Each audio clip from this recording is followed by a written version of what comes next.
ಜೈ ಶ್ರೀಕೃಷ್ಣ ಸ್ನೇಹಿತರೆ. ಶ್ರೀಮದ್ ಭಗವದ್ಗೀತೆಯಲ್ಲಿ ಮನುಷ್ಯನ ಜೀವನದ ಪ್ರತಿಯೊಂದು ಸಮಸ್ಯೆಯೂ ಪರಿಹಾರವನ್ನು ಕಂಡುಕೊಳ್ಳುತ್ತದೆ. ಭಗವದ್ಗೀತೆಯು ಜೀವನದಲ್ಲಿ ನಿರಾಶರಾದ ಮನುಷ್ಯರನ್ನು ಭರವಸೆಗಳಿಂದ ತುಂಬುವ ಪ್ರೇರಣಾದಾಯಕ ಸಂದೇಶಗಳ ಮಹಾಸಾಗರವಾಗಿದೆ. ಸ್ನೇಹಿತರೆ, ಈ ವಿಡಿಯೋವನ್ನು ಕೊನೆಯವರೆಗೂ ನೋಡಿದ ನಂತರ ಮತ್ತು ಅದರ ಮಾತುಗಳನ್ನು ಶಾಂತ ಮನಸ್ಸಿನಿಂದ ಕೇಳಿ ಮತ್ತು ಅರ್ಥಮಾಡಿಕೊಂಡ ನಂತರ ನಿಮ್ಮ ಮನಸ್ಸಿಗೆ ಅಪಾರ ಶಾಂತಿ ಮಾತ್ರವಲ್ಲದೆ ನಿಮ್ಮ ಆಲೋಚನೆಗಳಲ್ಲಿ ಮತ್ತು ಜೀವನದಲ್ಲಿಯೂ ಬಹಳಷ್ಟು ಸಕಾರಾತ್ಮಕ ಬದಲಾವಣೆಗಳು ಖಂಡಿತ ಬರುತ್ತವೆ ಎಂದು ನನಗೆ ಸಂಪೂರ್ಣ ವಿಶ್ವಾಸವಿದೆ. ಈ ಗೀತಾಸಾರವನ್ನು ಸಂಪೂರ್ಣವಾಗಿ ಕೇಳುವ ಮತ್ತು ಅದರ ಜ್ಞಾನವನ್ನು ತಮ್ಮ ಜೀವನದಲ್ಲಿ ಅಳವಡಿಸಿಕೊಳ್ಳುವ ಯಾರಾದರೂ ತಮ್ಮ ಪ್ರತಿಯೊಂದು ಸಮಸ್ಯೆಗೂ ಪ್ರತಿಯೊಂದು ತೊಂದರೆಗೂ ಪರಿಹಾರವನ್ನು ಖಂಡಿತ ಕಂಡುಕೊಳ್ಳುತ್ತಾರೆಂದು ನಾನು ಖಾತ್ರಿಪಡಿಸುತ್ತೇನೆ. ಅವರು ತಾವು ಏನನ್ನು ಪಡೆಯಲು ಬಯಸುತ್ತಾರೋ ಅದೆಲ್ಲವನ್ನೂ ಪಡೆಯುತ್ತಾರೆ. ಆದ್ದರಿಂದ ಭಗವದ್ಗೀತಾ ಸಾರವನ್ನು ನೀವು ಪ್ರತಿದಿನ ಬೆಳಿಗ್ಗೆ ಮತ್ತು ರಾತ್ರಿ ಮಲಗುವ ಮೊದಲು ಖಂಡಿತ ಕೇಳಬೇಕು.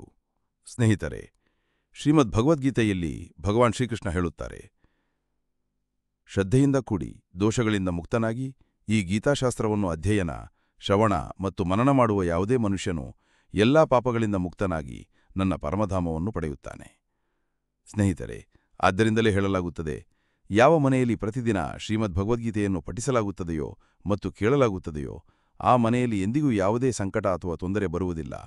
ಭಗವಾನ್ ಶ್ರೀಕೃಷ್ಣನ ಕೃಪೆ ಮತ್ತು ಆಶೀರ್ವಾದ ಯಾವಾಗಲೂ ಆ ಮನೆಯ ಮೇಲೆ ಇರುತ್ತದೆ ಮತ್ತು ಜೀವನವು ಸುಖ, ಸಂಪತ್ತು, ಧನ, ವೈಭವ ಮತ್ತು ಆನಂದದಿಂದ ತುಂಬಿರುತ್ತದೆ. ಸ್ನೇಹಿತರೆ, ಕುರುಕ್ಷೇತ್ರದ ಯುದ್ಧಭೂಮಿಯಲ್ಲಿ ನಡೆದ ಮಹಾಭಾರತದ ಭೀಕರ ಯುದ್ಧದ ಆರಂಭದಲ್ಲಿಯೇ ಅರ್ಜುನನು ಯುದ್ಧಭೂಮಿಯಲ್ಲಿ ತನ್ನ ಸುತ್ತಲೂ ಯುದ್ಧದ ಆಸೆಯಿಂದ ಬಂದಿರುವ ತನ್ನ ಕುಟುಂಬದವರು, ಸಹೋದರರು ಮತ್ತು ಗುರುಗಳನ್ನು ನೋಡಿ ಭಯಪಡುತ್ತಾನೆ. ಅವನು ನಿರಾಶೆಗೊಂಡು ಹತಾಶನಾಗುತ್ತಾನೆ ಮತ್ತು ತುಂಬಾ ದುಃಖಿತನಾಗಿ ತನ್ನ ದುಃಖ ಮತ್ತು ದುಃಖವನ್ನು ಶ್ರೀಕೃಷ್ಣನ ಮುಂದೆ ವ್ಯಕ್ತಪಡಿಸುತ್ತಾನೆ. ಅರ್ಜುನ ಹೇಳುತ್ತಾನೆ, ಹೇ ಕೇಶವ, ನಾನು ಈ ಯುದ್ಧವನ್ನು ಹೇಗೆ ಮಾಡಬಲ್ಲೆ? ಈ ಯುದ್ಧಭೂಮಿಯಲ್ಲಿ ಯುದ್ಧಕ್ಕಾಗಿ ಒಟ್ಟುಗೂಡಿರುವ ಇವರೆಲ್ಲರೂ ನನ್ನವರೇ. ನಾನು ಪಿತಾಮಹ ಭೀಷ್ಮ ಮತ್ತು ಗುರು ದ್ರೋಣಾಚಾರ್ಯರೊಂದಿಗೆ ಹೇಗೆ ಯುದ್ಧ ಮಾಡಲಿ? ಏಕೆಂದರೆ ಇವರಿಬ್ಬರೂ ನನ್ನ ಪೂಜ್ಯ ಗುರುದೇವರುಗಳು. ಆದ್ದರಿಂದ ಈ ಗುರುಗಳನ್ನು ಕೊಲ್ಲುವುದಕ್ಕಿಂತ ಭಿಕ್ಷೆ ಬೇಡಿ ಜೀವನ ನಡೆಸುವುದೇ ಉತ್ತಮ. ಹೇ ಮಧುಸೂದನ, ನಾನು ಯಾರೊಂದಿಗೆ ಯುದ್ಧ ಮಾಡ ಹೊರಟಿರುವೆನೋ ಆ ಕೌರವರೆಲ್ಲರೂ ಧೃತರಾಷ್ಟ್ರನ ಪುತ್ರರು, ನನ್ನ ಸಹೋದರರೇ ಅಲ್ಲವೇ? ಇವರೆಲ್ಲರೂ ನನ್ನವರೇ. ಇವರೆಲ್ಲರನ್ನು ಕೊಲ್ಲುವುದಕ್ಕಿಂತ ಸನ್ಯಾಸಿಯಾಗುವುದೇ ಉತ್ತಮ. ಈ ಯುದ್ಧವಾದರೆ ಕೋಟಿಗಟ್ಟಲೆ ಜನರು ಸಾಯುತ್ತಾರೆ. ಈ ಯುದ್ಧದಲ್ಲಿ ಸಾಯುವ ಸೈನಿಕರು ಮತ್ತು ಯೋಧರ ಸ್ತ್ರೀಯರ ಗತಿ ಏನಾಗಬೇಕು? ಇಲ್ಲ ಕೃಷ್ಣ, ನಾನು ಈ ಯುದ್ಧವನ್ನು ಮಾಡಲಾರೆ. ನನ್ನ ಸ್ವಂತ ಕುಲವನ್ನು ನಾಶ ಮಾಡಿ ನಾನು ಹೇಗೆ ಸುಖಿಯಾಗಿರಬಲ್ಲೆ? ಹೇ ಕೃಷ್ಣ, ನನಗೇನೂ ಅರ್ಥವಾಗುತ್ತಿಲ್ಲ. ನನ್ನ ಬುದ್ಧಿ ಭ್ರಮಿತವಾಗುತ್ತಿದೆ. ನನ್ನ ತಲೆ ಸಿಡಿಯುತ್ತಿದೆ. ನನ್ನ ಕಾಲುಗಳು ನಡುಗುತ್ತಿವೆ. ನನ್ನ ಚರ್ಮ ಸುಡುತ್ತಿದೆ. ನನ್ನ ಗಂಡೀವ ಧನುಸ್ಸು ನನ್ನ ಕೈಗಳಿಂದ ಜಾರುತ್ತಿದೆ. ಹೇ ಕೃಷ್ಣ, ನನಗೆ ಮಾರ್ಗದರ್ಶನ ಮಾಡು. ನನಗೆ ಜ್ಞಾನವನ್ನು ಕೊಡು. ನಾನು ಏನು ಮಾಡಬೇಕು ಎಂದು ಹೇಳು.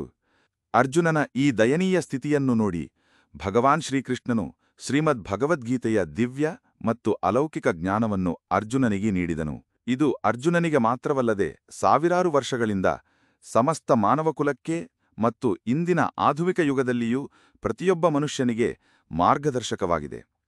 ಶ್ರೀಮದ್ ಭಗವದ್ಗೀತೆ ಮಾತ್ರವೇ ಮನುಷ್ಯನಿಗೆ ಸರಿಯಾದ ಜೀವನ ವಿಧಾನವನ್ನು ಹೇಳುವ ಗ್ರಂಥವಾಗಿದೆ.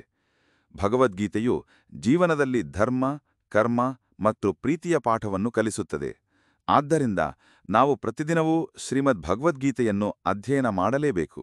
ಅರ್ಜುನನ ದ್ವಂದ್ವ ಮತ್ತು ಸಂಶಯವನ್ನು ನೋಡಿ ಭಗವಾನ್ ಶ್ರೀಕೃಷ್ಣನು ಅರ್ಜುನನಿಗೆ ಹೇಳಿದನು, ಹೇ ಅರ್ಜುನ, ನೀನು ದೊಡ್ಡ ಜ್ಞಾನಿಗಳಂತೆ ಮಾತನಾಡುತ್ತೀಯೆ, ಆದರೆ ನಿಜವಾದ ಜ್ಞಾನಿಯು ಈ ರೀತಿ ದುಃಖಿಸುವುದಿಲ್ಲ ಮತ್ತು ಶೋಕಿಸುವುದಿಲ್ಲ. ನಿನ್ನ ಕೈಯಲ್ಲಿ ಏನೂ ಇಲ್ಲ. ನೀನು ಬಯಸಿದ್ದರೂ ಏನನ್ನೂ ನಿಯಂತ್ರಿಸಲು ಸಾಧ್ಯವಿಲ್ಲ. ಜೀವನ ಮತ್ತು ಮರಣವು ಪ್ರಕೃತಿಯ ನಿಯಮ. ಇವರೆಲ್ಲರೂ ನಿಜವಾಗಿ ನನ್ನಿಂದಲೇ ಕೊಲ್ಲಲ್ಪಡುತ್ತಾರೆ. ನೀನು ಕೇವಲ ಒಂದು ಸಾಧನ ಮಾತ್ರ. ಆದ್ದರಿಂದ ಜ್ಞಾನಿಯು ಯಾರಾದರೂ ಸತ್ತಾಗ ಅಳುವುದಿಲ್ಲ. ಜ್ಞಾನಿಗಳು ಕಳೆದದ್ದಕ್ಕಾಗಿ ಶೋಕಿಸುವುದಿಲ್ಲ ಮತ್ತು ಭವಿಷ್ಯದ ಬಗ್ಗೆ ಚಿಂತಿಸುವುದಿಲ್ಲ. ಆದ್ದರಿಂದ ಆಗಬೇಕಾದದ್ದು ಆಗಿಯೇ ತೀರುತ್ತದೆ ಮತ್ತು ಆಗಬಾರದ್ದು ಎಂದಿಗೂ ಆಗುವುದಿಲ್ಲ. ಈ ನಿಶ್ಚಯವನ್ನು ಅರ್ಥಮಾಡಿಕೊಂಡವರಿಗೆ ಮತ್ತು ತಮ್ಮ ಬುದ್ಧಿಯಲ್ಲಿ ಅಳವಡಿಸಿಕೊಂಡವರಿಗೆ ಯಾವುದೇ ದುಃಖ ಕಾಡುವುದಿಲ್ಲ, ಯಾವುದೇ ಚಿಂತೆ ಕಾಡುವುದಿಲ್ಲ. ಹೇ ಅರ್ಜುನ, ಇಲ್ಲಿ ಯಾರು ತನ್ನವರು ಮತ್ತು ಯಾರು ಅನ್ಯರು ಎಂದು ಶೋಕಿಸಬೇಡ. ಅಧರ್ಮ ಮಾಡುವವರೊಂದಿಗೆ ಯುದ್ಧ ಮಾಡುವುದು ಕ್ಷತ್ರಿಯನ ಧರ್ಮ ಮತ್ತು ನಿನ್ನ ಧರ್ಮವನ್ನು ಪಾಲಿಸುವುದು ನಿನಗೆ ಮೋಕ್ಷ ಮತ್ತು ಮುಕ್ತಿಯನ್ನು ನೀಡುತ್ತದೆ. ನೀನು ನಿನ್ನ ಮನಸ್ಸಿನಿಂದ ಮೋಹವನ್ನು ತ್ಯಜಿಸು. ಇಲ್ಲದಿದ್ದರೆ ಇಡೀ ಜಗತ್ತು ನಿನ್ನನ್ನು ನಿಂದಿಸುತ್ತದೆ. ಇಂದು ನೀನು ಯುದ್ಧ ಮಾಡದಿದ್ದರೆ ಇಡೀ ಪ್ರಪಂಚವು ನಿನ್ನನ್ನು ನಪುಂಸಕ ಮತ್ತು ಹೇಡಿ ಎಂದು ಹೇಳುತ್ತದೆ. ಇಲ್ಲಿ ತನ್ನವರ ಮತ್ತು ಅನ್ಯರ ವಿಷಯವಲ್ಲ, ಇಲ್ಲಿ ಧರ್ಮ ಮತ್ತು ಅಧರ್ಮದ ವಿಷಯವಿದೆ. ಸರಿಯಾದ ಮತ್ತು ತಪ್ಪಾದ ವಿಷಯವಿದೆ. ನೀನು ತಪ್ಪನ್ನು ಸಹಿಸಿಕೊಂಡರೆ, ಅದನ್ನು ಅಂತ್ಯಗೊಳಿಸದಿದ್ದರೆ, ತಪ್ಪು ಮಾಡುವವನಿಗೆ ಇನ್ನಷ್ಟು ಬಲ ಸಿಗುತ್ತದೆ. ಅವನು ಇನ್ನಷ್ಟು ಅಧರ್ಮವನ್ನು ಮಾಡುತ್ತಾನೆ. ಆದ್ದರಿಂದ ನಿನ್ನ ಮೋಹವನ್ನು ತ್ಯಜಿಸಿ ಯುದ್ಧ ಮಾಡು. ಶ್ರೀಮದ್ ಭಗವದ್ಗೀತೆಯಲ್ಲಿ ಭಗವಾನ್ ಶ್ರೀಕೃಷ್ಣ ಹೇಳುತ್ತಾರೆ, ಹೇ ಅರ್ಜುನ, ಈ ಸಂಸಾರವು ನನ್ನ ಮಾಯೆ. ಈ ಸಂಸಾರವು ನನ್ನಿಂದಲೇ ಹುಟ್ಟಿದೆ. ನಾನೇ ಇದರ ಪೋಷಣೆ ಮಾಡುತ್ತೇನೆ ಮತ್ತು ನಾನೇ ಈ ಸೃಷ್ಟಿಯ ವಿನಾಶವನ್ನೂ ಮಾಡುತ್ತೇನೆ. ನಾನು ಭೂತ, ವರ್ತಮಾನ ಮತ್ತು ಭವಿಷ್ಯದ ಎಲ್ಲಾ ಪ್ರಾಣಿಗಳನ್ನು ಬಲ್ಲೆ, ಆದರೆ ನಿಜವಾಗಿ ಯಾರು ನನ್ನನ್ನು ಬಲ್ಲರು? ಶ್ರೀಕೃಷ್ಣ ಹೇಳುತ್ತಾರೆ, ಪ್ರಕಾಶದ ಜ್ಯೋತಿಯು ಕತ್ತಲೆಯಲ್ಲಿ ಹೇಗೆ ಪ್ರಕಾಶಿಸುತ್ತದೆಯೋ ಹಾಗೆಯೇ ಸತ್ಯವೂ ಪ್ರಕಾಶಿಸುತ್ತದೆ.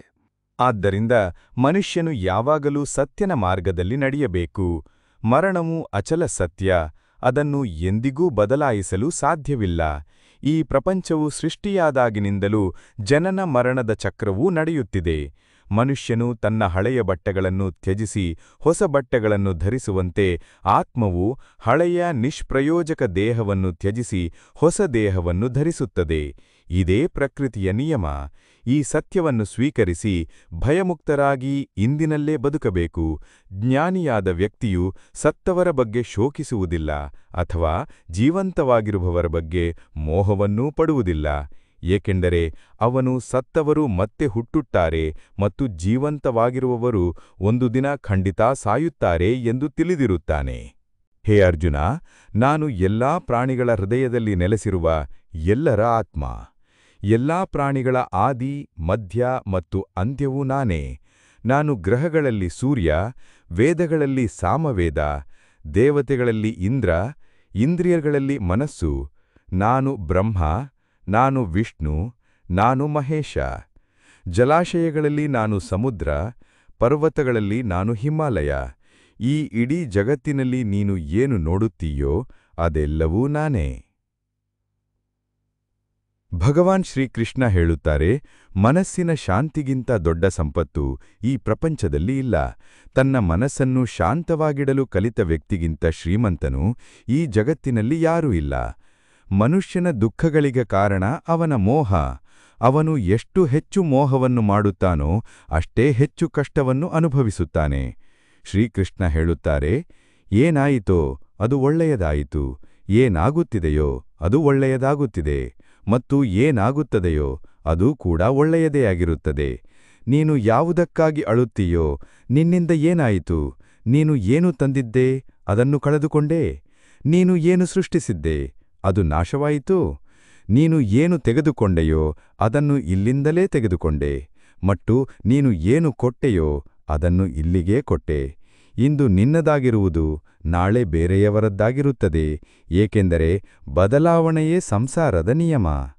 ಶ್ರೀಮದ್ ಭಗವದ್ಗೀತೆಯಲ್ಲಿ ಭಗವಾನ್ ಶ್ರೀಕೃಷ್ಣ ಹೇಳುತ್ತಾರೆ, ಮನುಷ್ಯನು ಫಲದ ಚಿಂತೆಯಿಲ್ಲದೆ ನಿಸ್ವಾರ್ಥವಾಗಿ ಮತ್ತು ನಿಷ್ಪಕ್ಷಪಾತವಾಗಿ ತನ್ನ ಕರ್ತವ್ಯಗಳನ್ನು ಪಾಲಿಸಬೇಕು.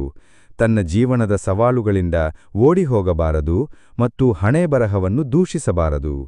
ಹೇ ಅರ್ಜುನ, ನಿನ್ನನ್ನು ನೀನು ಭಗವಂತನಿಗೆ ಸಮರ್ಪಿಸು. ಇದೇ ಅತಿದೊಡ್ಡ ಆಸರೆ. ಶ್ರೀಕೃಷ್ಣ ಹೇಳುತ್ತಾರೆ, ಮನುಷ್ಯನು ತನ್ನ ಜನ್ಮದಿಂದಲ್ಲ ತನ್ನ ಕರ್ಮದಿಂದ ಮಹಾನ್ನಾಗುತ್ತಾನೆ. ಮನುಷ್ಯನು ತನ್ನ ಕೆಲಸದಲ್ಲಿ ಆನಂದವನ್ನು ಕಂಡುಕೊಂಡಾಗ ಅವನು ಪರಿಪೂರ್ಣತೆಯನ್ನು ಪಡೆಯುತ್ತಾನೆ. ಹೇ ಅರ್ಜುನ, ಆಸಕ್ತಿಯಿಂದಲೇ ಆಸೆ ಹುಟ್ಟುತ್ತದೆ. ಯಾವಾಗನೂ ಸಂದೇಹಿಸುವ ಮನುಷ್ಯನಿಗೆ ಈ ಲೋಕದಲ್ಲಿ ಸಂತೋಷವಿಲ್ಲ, ಪರಲೋಕದಲ್ಲಿಯೂ ಇಲ್ಲ. ತನ್ನ ಮನಸ್ಸನ್ನು ನಿಯಂತ್ರಣದಲ್ಲಿಡದವನಿಗೆ ಅದು ಶತ್ರುವಿನಂತೆ ಕೆಲಸ ಮಾಡುತ್ತದೆ. ಅಶಾಂತ ಮನಸ್ಸನ್ನು ನಿಯಂತ್ರಿಸುವುದು ಕಷ್ಟ, ಆದರೆ ಅಭ್ಯಾಸದ ಮೂಲಕ ಅದನ್ನು ವಶಪಡಿಸಿಕೊಳ್ಳಬಹುದು. ಭಗವದ್ಗೀತೆಯಲ್ಲಿ ಶ್ರೀಕೃಷ್ಣನು ಹೇಳುತ್ತಾನೆ, ಭೂಮಿಯ ಮೇಲೆ ಋತುಗಳು ಹೇಗೆ ಬದಲಾಗುತ್ತವೆಯೋ ಹಾಗೆಯೇ ನಮ್ಮ ಜೀವನದಲ್ಲಿಯೂ ಸುಖ ದುಃಖಗಳು ಬರುತ್ತವೆ. ಇವುಗಳಿಂದ ನಾವು ವಿಚಲಿತರಾಗಬಾರದು. ಹೇ ಅರ್ಜುನ, ಸಮಯಕ್ಕಿಂತ ಮುಂಚೆ ಮತ್ತು ಹಣೆಬರಹಕ್ಕಿಂತ ಹೆಚ್ಚು ಯಾರಿಗೂ ಏನೂ ಸಿಗುವುದಿಲ್ಲ. ದೀಪದ ಬತ್ತಿಗೆ ದೀಪದ ಕೆಳಗೆ ಅಡಗಿರುವ ಕತ್ತಲೆ ಕಾಣಿಸದಂತೆ ಮನುಷ್ಯನಿಗೆ ಯೌವನದ ಹಿಂದೆ ಅಡಗಿರುವ ಮುಪ್ಪುದನ ಮತ್ತು ದೌರ್ಬಲ್ಯಗಳೂ ಕಾಣಿಸುವುದಿಲ್ಲ. ಯಾವುದೇ ಪ್ರಾಣಿಯ ಮನಸ್ಸು ಜೀವನದ ಕೊನೆಯವರೆಗೂ ತನ್ನ ಜಾಲದಿಂದ ಹೊರಬರಲು ಬಿಡುವುದಿಲ್ಲ.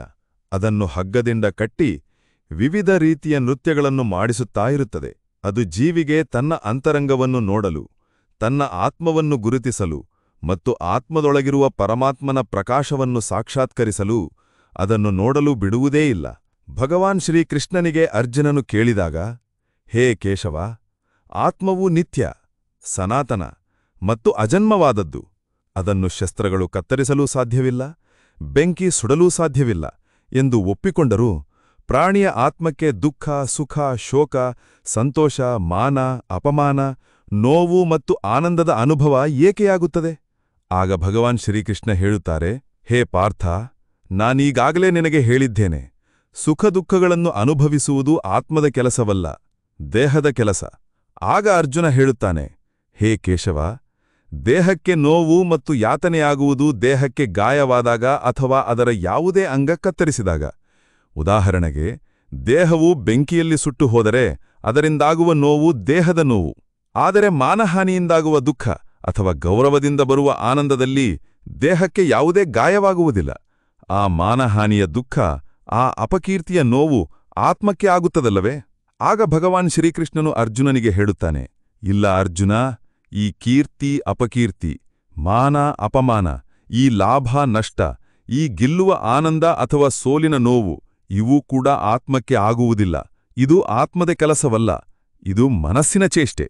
ಭಗವಾನ್ ಶ್ರೀಕೃಷ್ಣ ಹೇಳುತ್ತಾರೆ, ಹೇ ಅರ್ಜುನ, ಇದನ್ನು ನೆನಪಿಟ್ಟುಕೋ, ಪ್ರಾಣಿಯ ದೇಹದಲ್ಲಿ ಮನಸ್ಸು ಎಂಬ ಒಂದು ಅದೃಶ್ಯ ಅಂಗವಿದೆ. ಅದು ಕಾಣಿಸುವುದಿಲ್ಲ, ಆದರೆ ಅತೀ ಶಕ್ತಿಶಾಲಿ ಭಾಗ. ಆತ್ಮಕ್ಕೆ ಇದರೊಂದಿಗೆ ಯಾವುದೇ ಸಂಬಂಧವಿಲ್ಲ. ಆತ್ಮವು ರಥದಲ್ಲಿ ಕುಳಿತಿರುವ ಸ್ವಾಮಿಯಾಗಿದ್ದರೆ ಮನಸ್ಸು ದೇಹವೆಂಬ ರಥದ ಸಾರಥಿ. ಈ ಮನಸ್ಸೇ ಇಂದ್ರಿಯಗಳ ಕುದುರೆಗಳನ್ನು ಅತ್ತಿತ್ತ ಅಲೆದಾಡಿಸುತ್ತದೆ ಮತ್ತು ಯೌವನದ ಆವೇಶದಲ್ಲಿ ಚಂಚಲವಾಗುತ್ತದೆ. ಕೆಲವೊಮ್ಮೆ ಯೌವನದ ಆವೇಶದಲ್ಲಿ ಈ ಚಂಚಲ ಮನಸ್ಸು ಮನುಷ್ಯನನ್ನು ತಾನೇ ಸರ್ವಶಕ್ತನೆಂದು, ತಾನು ಎಲ್ಲವನ್ನೂ ಮಾಡಬಲ್ಲನೆಂದು ಮತ್ತು ತಾನು ಇಲ್ಲಿಯ ರಾಜನೆಂದು ಭ್ರಮೆಗೆ ಒಳಪಡಿಸುತ್ತದೆ. ಯಾರ ಮುಂದೆ ಎಲ್ಲರೂ ಬಾಗಿ ನಿಲ್ಲಬೇಕು ಮತ್ತು ಯಾರಿಗೆ ಎಲ್ಲರೂ ನಮಸ್ಕರಿಸಬೇಕು ಎಂದು ಭಾವಿಸುತ್ತಾನೆ. ದೇಹವೆಂಬ ದೀಪದಲ್ಲಿ ಯೌವನಶಕ್ತಿಯ ತುಪ್ಪವು ಮುಗಿದು ಹೋದಾಗ ಮತ್ತು ದೀಪದ ಕೆಳಗೆ ಕತ್ತಲೆ ಆವರಿಸಿದಾಗ ಮನುಷ್ಯನು ಹೆದರಿ, ನಾನು ಅನಾರೋಗ್ಯದಿಂದ ಇದ್ದೇನೆ, ನಾನು ದುಃಖಿತನಾಗಿದ್ದೇನೆ, ನಾನು ಸಾಯುತ್ತಿದ್ದೇನೆ ಎಂದು ಕೂಗಲು ಪ್ರಾರಂಭಿಸುತ್ತಾನೆ. ನನ್ನನ್ನು ಉಳಿಸಿ. ಈ ಅಳಿವಿನ ನಾಟಕವನ್ನು ಮನಸ್ಸೇ ಮಾಡುತ್ತದೆ. ಹೇ ಅರ್ಜುನ, ಮನುಷ್ಯನಿಗೆ ನಾನು ಎಂಬ ಅಹಂಕಾರದ ಮದ್ಯವನ್ನು ಕುಡಿಸಿ ಭ್ರಮೆಗೊಳಪಡಿಸುವವನು ಕೇವಲ ಮನಸ್ಸು. ಅದರ ಕೈಯಲ್ಲಿ ಮೋಹಮಾಯೆಯ ಜಾಲವಿದೆ. ಅದನ್ನದು ಮನುಷ್ಯನ ಆಸೆಗಳ ಮೇಲೆ ಎಸೆಯುತ್ತಾ ಅವನನ್ನು ತನ್ನ ವಶದಲ್ಲಿಟ್ಟುಕೊಳ್ಳುತ್ತದೆ. ಈ ಮನಸ್ಸು ದೇಹದ ಮೇಲೂ ಮೋಹ ಮಾಡುತ್ತದೆ, ತನ್ನ ಸಂತೋಷಗಳ ಮೇಲೂ ಮೋಹ ಮಾಡುತ್ತದೆ ಮತ್ತು ತನ್ನ ದುಃಖಗಳ ಮೇಲೂ ಮೋಹ ಮಾಡುತ್ತದೆ. ಸಂತೋಷದಲ್ಲಿ ಸಂತೋಷದಿಂದ ತುಂಬಿದ ಹಾಡುಗಳನ್ನು ಹಾಡುತ್ತದೆ ಮತ್ತು ದುಃಖದಲ್ಲಿ ದುಃಖಭರಿತ ಹಾಡುಗಳನ್ನು ಗುಣುಗುಡಿಸುತ್ತದೆ. ತನ್ನ ದುಃಖಗಳಲ್ಲಿ ಇತರರನ್ನು ಸೇರಿಸಿಕೊಂಡಾಗ ಅದು ಸಂತೋಷವನ್ನು ಪಡೆಯುತ್ತದೆ. ಹೇ ಪಾರ್ಥ, ಪ್ರಾಣಿಗೆ ತನ್ನ ಮನಸ್ಸನ್ನು ನಿಯಂತ್ರಣದಲ್ಲಿಟ್ಟುಕೊಂಡು ತನ್ನ ಅಂತರಂಗದಲ್ಲಿ ಇಣುಕಿ ಆತ್ಮವನ್ನು ನೋಡಬೇಕು. ಆಗ ಮಾತ್ರ ಆ ಆತ್ಮದೊಳಗೆ ಪರಮಾತ್ಮನ ಪ್ರಕಾಶವು ಸ್ಪಷ್ಟವಾಗಿ ಕಾಣುತ್ತದೆ. ಸಮಯವು ಮನುಷ್ಯರು ಸೃಷ್ಟಿಸಿದ ಮಾರ್ಗದಲ್ಲಿ ನಡೆಯುವುದಿಲ್ಲ, ಮನುಷ್ಯನೇ ಸಮಯ ತೋರಿಸಿದ ಮಾರ್ಗದಲ್ಲಿ ನಡೆಯಬೇಕು. ಇದನ್ನೇ ನಿಯತಿ ಎನ್ನುತ್ತಾರೆ. ನಾವು ನಮ್ಮಲ್ಲಿ ಬದಲಾವಣೆ ಮಾಡಿಕೊಳ್ಳುವ ಬದಲು ಪರಿಸ್ಥಿತಿಗಳನ್ನು ಬದಲಾಯಿಸಲು ಪ್ರಯತ್ನಿಸಿದಾಗ ಜೀವನವು ಕಷ್ಟಕರವೆನಿಸುತ್ತದೆ. ನಿಮ್ಮ ಸಮಯವು ಪ್ರತಿಕೂಲವಾಗಿದ್ದಾಗ ಶಾಂತವಾಗಿರುವುದು ಅತ್ಯುತ್ತಮ. ಭಕ್ತಿಯಲ್ಲಿ ಮನಸ್ಸು ತೊಡಗಲು ಪ್ರಾರಂಭಿಸಿದರೆ ನೀವು ದೇವರನ್ನು ಆಯ್ಕೆ ಮಾಡಿದ್ದೀರಿ ಎಂದು ಅರ್ಥಮಾಡಿಕೊಳ್ಳಿ. ದೇವರು ನಿಮ್ಮನ್ನು ಆಯ್ಕೆ ಮಾಡಿದ್ದಾನೆ. ಯಾರೇ ಏನೇ ಹೇಳಲಿ, ನಿಮ್ಮನ್ನು ನೀವು ಶಾಂತವಾಗಿಟ್ಟುಕೊಳ್ಳಿ. ಏಕೆಂದರೆ ಸೂರ್ಯನ ಬೆಳಕು ಎಷ್ಟು ಪ್ರಖರವಾಗಿದ್ದರೂ ಸಮುದ್ರಗಳು ಒಣಗುವುದಿಲ್ಲ. ಕಿವಿತುಂಬುವವರ ಬಗ್ಗೆ ಯಾವಾಗಲೂ ಎಚ್ಚರದಿಂದಿರಿ. ಅವರು ಉತ್ತಮ ಸಂಬಂಧಗಳನ್ನು ಹಾಳುಮಾಡುತ್ತಾರೆ. ಸಾಮರ್ಥ್ಯಗಳು ಕರ್ಮದಿಂದ ಹುಟ್ಟುತ್ತವೆ. ಹುಟ್ಟಿನಿಂದ ಪ್ರತಿಯೊಬ್ಬ ವ್ಯಕ್ತಿಯೂ ಶೂನ್ಯವೇ ಆಗಿರುತ್ತಾನೆ. ಈ ಜಗತ್ತಿನಲ್ಲಿ ಸತ್ಯಕ್ಕಿಂತ ದೊಡ್ಡ ಸತ್ಯ ಪ್ರೀತಿ. ಮತ್ತು ಯಾರ ಬಗ್ಗೆ ಪ್ರೀತಿ ಇದೆಯೋ ಅವರ ಬಗ್ಗೆ ಸುಳ್ಳು ಹೇಳುವುದು ಕಷ್ಟ. ಇಡೀ ಜಗತ್ತಿನ ಅತಿ ಸುಂದರ ಜೋಡಿ ನಗು ಮತ್ತು ಕಣ್ಣೀರು. ಇವೆರಡೂ ಒಂದಾಗಿ ಸಿಗುವುದು ಕಷ್ಟ, ಆದರೆ ಇವೆರಡೂ ಸೇರಿದಾಗ ಆ ಕ್ಷಣ ಅತ್ಯಂತ ಸುಂದರವಾಗಿರುತ್ತದೆ. ಕರ್ಮವೇ ಅತಿದೊಡ್ಡ ಧರ್ಮ. ಭಗವಾನ್ ಶ್ರೀಕೃಷ್ಣನು ಗೀತೆಯಲ್ಲಿ ಅರ್ಜುನನಿಗೆ ಉಪದೇಶ ನೀಡುತ್ತಾ ಹೇಳುತ್ತಾನೆ, ವ್ಯಕ್ತಿಯು ಕರ್ಮ ಮಾಡಲು ಹುಟ್ಟಿದ್ದಾನೆ. ಕರ್ಮವಿಲ್ಲದೆ ಯಾರೂ ಇರಲು ಸಾಧ್ಯವಿಲ್ಲ. ಮನುಷ್ಯನು ಫಲದ ಚಿಂತೆಯಿಲ್ಲದೆ ತನ್ನ ಕರ್ತವ್ಯಗಳನ್ನು ಪಾಲಿಸಬೇಕು. ಕೋಪವು ಮನುಷ್ಯನನ್ನು ನರಕದ ಕಡೆಗೆ ಕೊಂಡೊಯ್ಯುವ ದ್ವಾರ. ಕೋಪದಿಂದ ವ್ಯಕ್ತಿಯ ಮನಸ್ಸು ಅಶಾಂತವಾಗುತ್ತದೆ. ಅವನು ಆವೇಶದಲ್ಲಿ ಹಲವು ಬಾರಿ ತನ್ನದೇ ನಷ್ಟವನ್ನು ಮಾಡಿಕೊಳ್ಳುತ್ತಾನೆ. ಭಗವಾನ್ ಶ್ರೀಕೃಷ್ಣ ಹೇಳುತ್ತಾರೆ, ಮನುಷ್ಯನು ಕೋಪಗೊಳ್ಳುವುದರಿಂದ ದೂರವಿರಬೇಕು. ಎಷ್ಟು ಕೋಪ ಬಂದರೂ ತನ್ನನ್ನು ತಾನು ಶಾಂತವಾಗಿಡಲು ಪ್ರಯತ್ನಿಸಬೇಕು. ಈ ಪ್ರಪಂಚದಲ್ಲಿ ಇಂದು ನಿನ್ನ ಬಳಿಯಿರುವುದು ನಾಳೆ ಇನ್ನೊಬ್ಬರದ್ದಾಗಿತ್ತು, ನಾಡಿದ್ದು ಮತ್ತೊಬ್ಬರದ್ದಾಗಿರುತ್ತದೆ. ನೀನಿಲ್ಲಿ ಬರಿಗೈಯಲ್ಲಿ ಬಂದೆ ಮತ್ತು ಬರಿಗೈಯಲ್ಲಿಯೇ ಹೋಗುವೆ. ಮನಸ್ಸಿನ ಮೇಲೆ ನಿಯಂತ್ರಣವಿರುವುದು ಅತ್ಯಗತ್ಯ. ಮನುಷ್ಯನ ಮನಸ್ಸು ಗಾಳಿಯಂತೆ ಚಂಚಲವಾಗಿರುತ್ತದೆ. ಈ ಮನಸ್ಸೇ ಮನುಷ್ಯನನ್ನು ಕಾಮವಾಂಛೆಗಳ ಕಡೆಗೆ ಭ್ರಮೆಗೊಳಿಸುತ್ತಾ ಇರುತ್ತದೆ. ಜೀವನದಲ್ಲಿ ಯಶಸ್ವಿಯಾಗಬೇಕಾದರೆ ಮನಸ್ಸನ್ನು ಹತೋಟಿಯಲ್ಲಿಟ್ಟುಕೊಳ್ಳುವುದು ಬಹಳ ಮುಖ್ಯ. ಮನಸ್ಸನ್ನು ಹತೋಟಿಯಲ್ಲಿಟ್ಟುಕೊಂಡರೆ ಮನಸ್ಸಿನ ಶಕ್ತಿಯು ಕೇಂದ್ರೀಕೃತವಾಗುತ್ತದೆ. ಇದರಿಂದ ಕಾರ್ಯಗಳಲ್ಲಿ ಯಶಸ್ಸು ಸಿಗಲು ಪ್ರಾರಂಭಿಸುತ್ತದೆ. ಗೀತೆಯ ಪ್ರಕಾರ ತನ್ನ ಮನಸ್ಸನ್ನು ನಿಯಂತ್ರಿಸಿಕೊಂಡ ವ್ಯಕ್ತಿಯು ಮನಸ್ಸಿನಲ್ಲಿ ಹುಟ್ಟುವ ನಿಷ್ಪ್ರಯೋಜಕ ಚಿಂತೆಗಳು ಮತ್ತು ಆಸೆಗಳಿಂದ ದೂರವಿರುತ್ತಾನೆ. ಇದರೊಂದಿಗೆ ವ್ಯಕ್ತಿಯು ತನ್ನ ಗುರಿಯನ್ನು ಸುಲಭವಾಗಿ ಸಾಧಿಸುತ್ತಾನೆ. ಮನಸ್ಸನ್ನು ವಶಪಡಿಸಿಕೊಳ್ಳದಿದ್ದರೆ ಅದು ನಿಮ್ಮ ಅತಿದೊಡ್ಡ ಶತ್ರುವಾಗುತ್ತದೆ. ಯಾವಾಗಲೂ ಅನುಮಾನಿಸುವ ವ್ಯಕ್ತಿ ಎಂದಿಗೂ ಶಾಂತಿಯನ್ನು ಪಡೆಯಲು ಸಾಧ್ಯವಿಲ್ಲ. ಆದ್ದರಿಂದ ಸಂದೇಹ ಮಾಡುವುದರಿಂದ ದೂರವಿರಿ. ಅತಿಯಾದ ಸಂದೇಹದಿಂದ ಮನಸ್ಸಿನ ಶಾಂತಿಯು ಭಂಗವಾಗುತ್ತದೆ ಮತ್ತು ವ್ಯಕ್ತಿಯು ಭ್ರಮಿತನಾಗಿ ತನ್ನ ಸಂಬಂಧಗಳನ್ನು ನಾಶಪಡಿಸುತ್ತಾನೆ. ಮನುಷ್ಯನ ಕರ್ಮಗಳೇ ಅವನ ಜೀವನದ ಆಧಾರ. ಅವನು ಹೇಗೆ ಕರ್ಮ ಮಾಡುತ್ತಾನೋ ಅದಕ್ಕೆ ತಕ್ಕ ಫಲವನ್ನು ಪಡೆಯುತ್ತಾನೆ. ಅವನು ಒಳ್ಳೆಯ ಕರ್ಮಗಳನ್ನು ಮಾಡಿದರೆ ಅವನಿಗೆ ಉತ್ತಮ ಫಲಿತಾಂಶ ಸಿಗುತ್ತದೆ ಮತ್ತು ಅವನು ಕೆಟ್ಟ ಕರ್ಮಗಳನ್ನು ಮಾಡಿದರೆ ಅವನಿಗೆ ಕೆಟ್ಟ ಫಲಿತಾಂಶವನ್ನೇ ಅನುಭವಿಸಬೇಕಾಗುತ್ತದೆ. ಆದ್ದರಿಂದ ವ್ಯಕ್ತಿಯು ಯಾವಾಗಲೂ ಒಳ್ಳೆಯ ಕರ್ಮಗಳನ್ನು ಮಾಡಬೇಕು. ನಮ್ಮ ದುಃಖಗಳಿಗೆ 5 ಕಾರಣಗಳಿವೆ. 1. ತನಗೆ ಇಷ್ಟವಾದದ್ದು ಸಿಕ್ಕಾಗ ಇದು ದೇವರು ಕೃಪೆಯೆಂದು ಹೇಳುವ, ಆದರೆ ಮನಸ್ಸಿನ ವಿರುದ್ಧವಾದಾಗ ದುಃಖಿತರಾಗುವ ವ್ಯಕ್ತಿಗಳು. ದೇವರ ಕೃಪೆಯ ಈ ಅಪೂರ್ಣ ದರ್ಶನವೇ ದುಃಖದ ಮೊದಲ ಕಾರಣ. 2ನೇಯದು, ಇನ್ನೊಬ್ಬರ ಯಾವುದೇ ವಿಷಯವಿರಲಿ, ಅವರಿಗೆ ಕೆಟ್ಟದ್ದಾಗಲಿ, ಅವರು ದುಃಖಿತರಾಗಲಿ, ಆದರೆ ನಮಗೆ ಒಳ್ಳೆಯದಾಗಬೇಕು ಎಂಬ ನಮ್ಮ ಕೊಳಕು ಸ್ವಾರ್ಥವೇ ನಮ್ಮ ದುಃಖದ 2ನೆಯ ಕಾರಣ. 3ನೇಯದು, ಇಲ್ಲಿ 3, 4, 5 ಕಾರಣಗಳು ಒಟ್ಟಿಗೆ ಮಿಶ್ರಣಗೊಂಡಿವೆ. ಮೂಲದಲ್ಲಿ ಗೊಂದಲವಿದೆ, ಆದರೆ ನಾನು ಲಭ್ಯವಿರುವಂತೆ ಭಾಷಾಂತರಿಸುತ್ತೇನೆ. ನಮಗೆ ಪ್ರಸ್ತುತ ಲಭ್ಯವಿರುವ ವಸ್ತುಗಳು ಅಥವಾ ಆಕಾಂಕ್ಷೆಗಳು ನಾಶವಾಗಬಹುದು ಅಥವಾ ಸಿಗದಿರಬಹುದು ಎಂಬ ನಿರಂತರ ಭಯವು ನಮ್ಮ ದುಃಖಗಳ 4ನೇ ಕಾರಣ. 5ನೇಯದು, ನಾವು ಮಾಡಬೇಕಾದದ್ದನ್ನು ಮಾಡದಿರುವುದು ಮತ್ತು ಮಾಡಬಾರದದ್ದನ್ನು ಮಾಡುವುದು. ಈ ಆಲಸ್ಯಭರಿತ ಅಭ್ಯಾಸಗಳು ನಮ್ಮ ದುಃಖಗಳ 5ನೇ ಕಾರಣ. ಇಲ್ಲಿ ಮತ್ತೊಂದು 5ನೇ ಕಾರಣ ನೀಡಲಾಗಿದೆ. ಇದು ಮೂಲದಲ್ಲಿನ ಪುನರಾವರ್ತನೆಯನ್ನು ಸೂಚಿಸುತ್ತದೆ. ಎಲ್ಲಿಯಾದರೂ ಒಂದು ಸುಂದರ ಘಟನೆ ನಡೆದಾಗ ಅದರ ಸಂಪೂರ್ಣ ಶ್ರೇಯಸ್ಸನ್ನು ನಾವೇ ಏಕಾಂಗಿಯಾಗಿ ತೆಗೆದುಕೊಳ್ಳಲು ಬಯಸುತ್ತೇವೆ. ಈ ಅಹಂಕಾರದ ಭಾವನೆಯೇ ನಮ್ಮ ದುಃಖಗಳ 5ನೇ ಕಾರಣ. ಕೃಷ್ಣ ಹೇಳುತ್ತಾನೆ, ಯಾರು ಏನು ಮಾಡುತ್ತಿದ್ದಾರೆ, ಹೇಗೆ ಮಾಡುತ್ತಿದ್ದಾರೆ ಮತ್ತು ಏಕೆ ಮಾಡುತ್ತಿದ್ದಾರೆ ಎಂಬುದರಿಂದ ನೀವು ಎಷ್ಟು ದೂರವಿರುತ್ತೀರೋ ಅಷ್ಟೇ ಸಂತೋಷವಾಗಿರುತ್ತೀರಿ. ದೇಹದ ಸೌಂದರ್ಯವು ಮನಸ್ಸನ್ನು ಆಕರ್ಷಿಸುತ್ತದೆ, ಆದರೆ ಸ್ವಭಾವದ ಸೌಂದರ್ಯವು ಹೃದಯವನ್ನು ಆಕರ್ಷಿಸುತ್ತದೆ. ಆದ್ದರಿಂದ ಮನುಷ್ಯನ ಸ್ವಭಾವವು ಯಾವಾಗಲೂ ನಿರ್ಮಲವಾಗಿರಬೇಕು. ಜೀವನದಲ್ಲಿ ನಾವು ಎಷ್ಟು ಸರಿ ಮತ್ತು ಎಷ್ಟು ತಪ್ಪು ಎಂದು ಕೇವಲ 2 ಮಾತ್ರ ಬಲ್ಲರು. ಒಬ್ಬನು ಪರಮಾತ್ಮ ಮತ್ತು ಇನ್ನೊಬ್ಬನು ನಮ್ಮ ಅಂತರಾತ್ಮ. ಭಗವಾನ್ ಶ್ರೀಕೃಷ್ಣ ಹೇಳುತ್ತಾರೆ, ಯಾವ ಮನುಷ್ಯನಿಗೆ ಜ್ಞಾನದ ಕೊರತೆ ಇದೆಯೋ ಮತ್ತು ದೇವರಲ್ಲಿ ಶ್ರದ್ಧೆಯಿಲ್ಲವೋ ಆ ಮನುಷ್ಯನು ಜೀವನದಲ್ಲಿ ಎಂದಿಗೂ ಆನಂದ ಮತ್ತು ಯಶಸ್ಸನ್ನು ಪಡೆಯಲು ಸಾಧ್ಯವಿಲ್ಲ. ಮೋಹವು ವಿನಾಶಕ್ಕೆ ಕಾರಣವಾಗಿದೆ. ಮನುಷ್ಯನ ದುಃಖಗಳ ಮೂಲ ಕಾರಣ ಅವನ ಮೋಹವೇ ಆಗಿದೆ. ಅವನು ಎಷ್ಟು ಹೆಚ್ಚು ಮೋಹವನ್ನು ಮಾಡುತ್ತಾನೋ ಅಷ್ಟೇ ಹೆಚ್ಚು ಕಷ್ಟವನ್ನು ಅನುಭವಿಸುತ್ತಾನೆ. ಪಶ್ಚಾತ್ತಾಪವು ಭೂತಕಾಲವನ್ನು ಬದಲಾಯಿಸಲು ಸಾಧ್ಯವಿಲ್ಲ ಮತ್ತು ಚಿಂತೆಯು ಭವಿಷ್ಯವನ್ನು ಸರಿಪಡಿಸಲು ಸಾಧ್ಯವಿಲ್ಲ. ಆದ್ದರಿಂದ ವರ್ತಮಾನದ ಆನಂದವನ್ನು ಅನುಭವಿಸುವುದೇ ಜೀವನದ ನಿಜವಾದ ಸುಖ. ಶ್ರೀಕೃಷ್ಣ ಹೇಳುತ್ತಾರೆ, ಯಾರು ನಿನ್ನ ಜೊತೆಗಿರುತ್ತಾನೋ ಅವನ ಜೊತೆಗಿರು, ಮತ್ತು ಯಾರು ನಿನಗೆ ಮೋಸ ಮಾಡುತ್ತಾನೋ ಅವನನ್ನು ತ್ಯಜಿಸು. ನಿಮ್ಮನ್ನು ಗೌರವಿಸದ ಸ್ಥಳಕ್ಕೆ ಎಂದಿಗೂ ಹೋಗಬಾರದು. ಇಲ್ಲದಿದ್ದರೆ ಜನರು ನಿಮ್ಮನ್ನು ದುರ್ಬಲರು ಮತ್ತು ಮೂರ್ಖರು ಎಂದು ಭಾವಿಸುತ್ತಾರೆ. ಮಳೆಯಾಗದ ಕಡೆ ಬೆಳೆ ಹಾಳಾಗುತ್ತದೆ ಮತ್ತು ಸಂಸ್ಕಾರವಿಲ್ಲದ ಕಡೆ ಸಂತತಿ ಹಾಳಾಗುತ್ತದೆ. ಮನುಷ್ಯನ ಉದ್ದೇಶ ಮತ್ತು ದೃಷ್ಟಿ ಎಷ್ಟು ಬೇಗ ಬದಲಾಗುತ್ತದೆಯೋ ಅಷ್ಟು ಬೇಗ ಜಗತ್ತಿನಲ್ಲಿ ಬೇರೆ ಯಾವುದೇ ವಸ್ತು ಬದಲಾಗುವುದಿಲ್ಲ. ಈ ಪ್ರಪಂಚದಲ್ಲಿ ದುಃಖದಲ್ಲಿ ಹೆಚ್ಚು ದುಃಖಿತನಾಗದೆ ಮತ್ತು ಸುಖದಲ್ಲಿ ಹೆಚ್ಚು ಹಿಗ್ಗದೆ ಇರುವವನೇ ಸುಖಿ. ಸುಖದುಃಖ, ಮಾನ ಅಪಮಾನ, ಜಯಪರಾಜಯ, ಕಳೆದುಕೊಳ್ಳುವುದು, ಪಡೆಯುವುದು, ಬರುವುದು ಹೋಗುವುದು, ಲಾಭ ನಷ್ಟ ಇವೆಲ್ಲವೂ ಜೀವನದಲ್ಲಿ ಇದ್ದೇ ಇರುತ್ತವೆ. ಜೀವನದಲ್ಲಿ ಒಂದೇ ರೀತಿಯ ಪರಿಸ್ಥಿತಿ ಯಾವಾಗಲೂ ಇದ್ದರೆ ಮನುಷ್ಯನಿಗೆ ಬದುಕುವುದು ಕಷ್ಟವಾಗುತ್ತದೆ. ಇತರರ ತಟ್ಟೆಯಲ್ಲಿ ಹೆಚ್ಚು ತುಪ್ಪವನ್ನು ಕಾಣುವವರು ಎಂದಿಗೂ ನೆಮ್ಮದಿಯಾಗಿರಲು ಸಾಧ್ಯವಿಲ್ಲ. ವ್ಯಕ್ತಿಗೆ ಯಾವಾಗಲೂ ತಾನು ಹೊಂದಿಲ್ಲದ ವಸ್ತು ಬೇಕು, ಮತ್ತು ಅದು ಸಿಕ್ಕರೆ ಹೊಸ ಆಕಾಂಕ್ಷೆಯೂ ಅದರ ಸ್ಥಾನವನ್ನು ತೆಗೆದುಕೊಳ್ಳುತ್ತದೆ. ಹೀಗೆ ಇಡೀ ಜೀವನವು ಅಸಂತೋಷದಲ್ಲಿಯೇ ಕಳೆಯುತ್ತದೆ.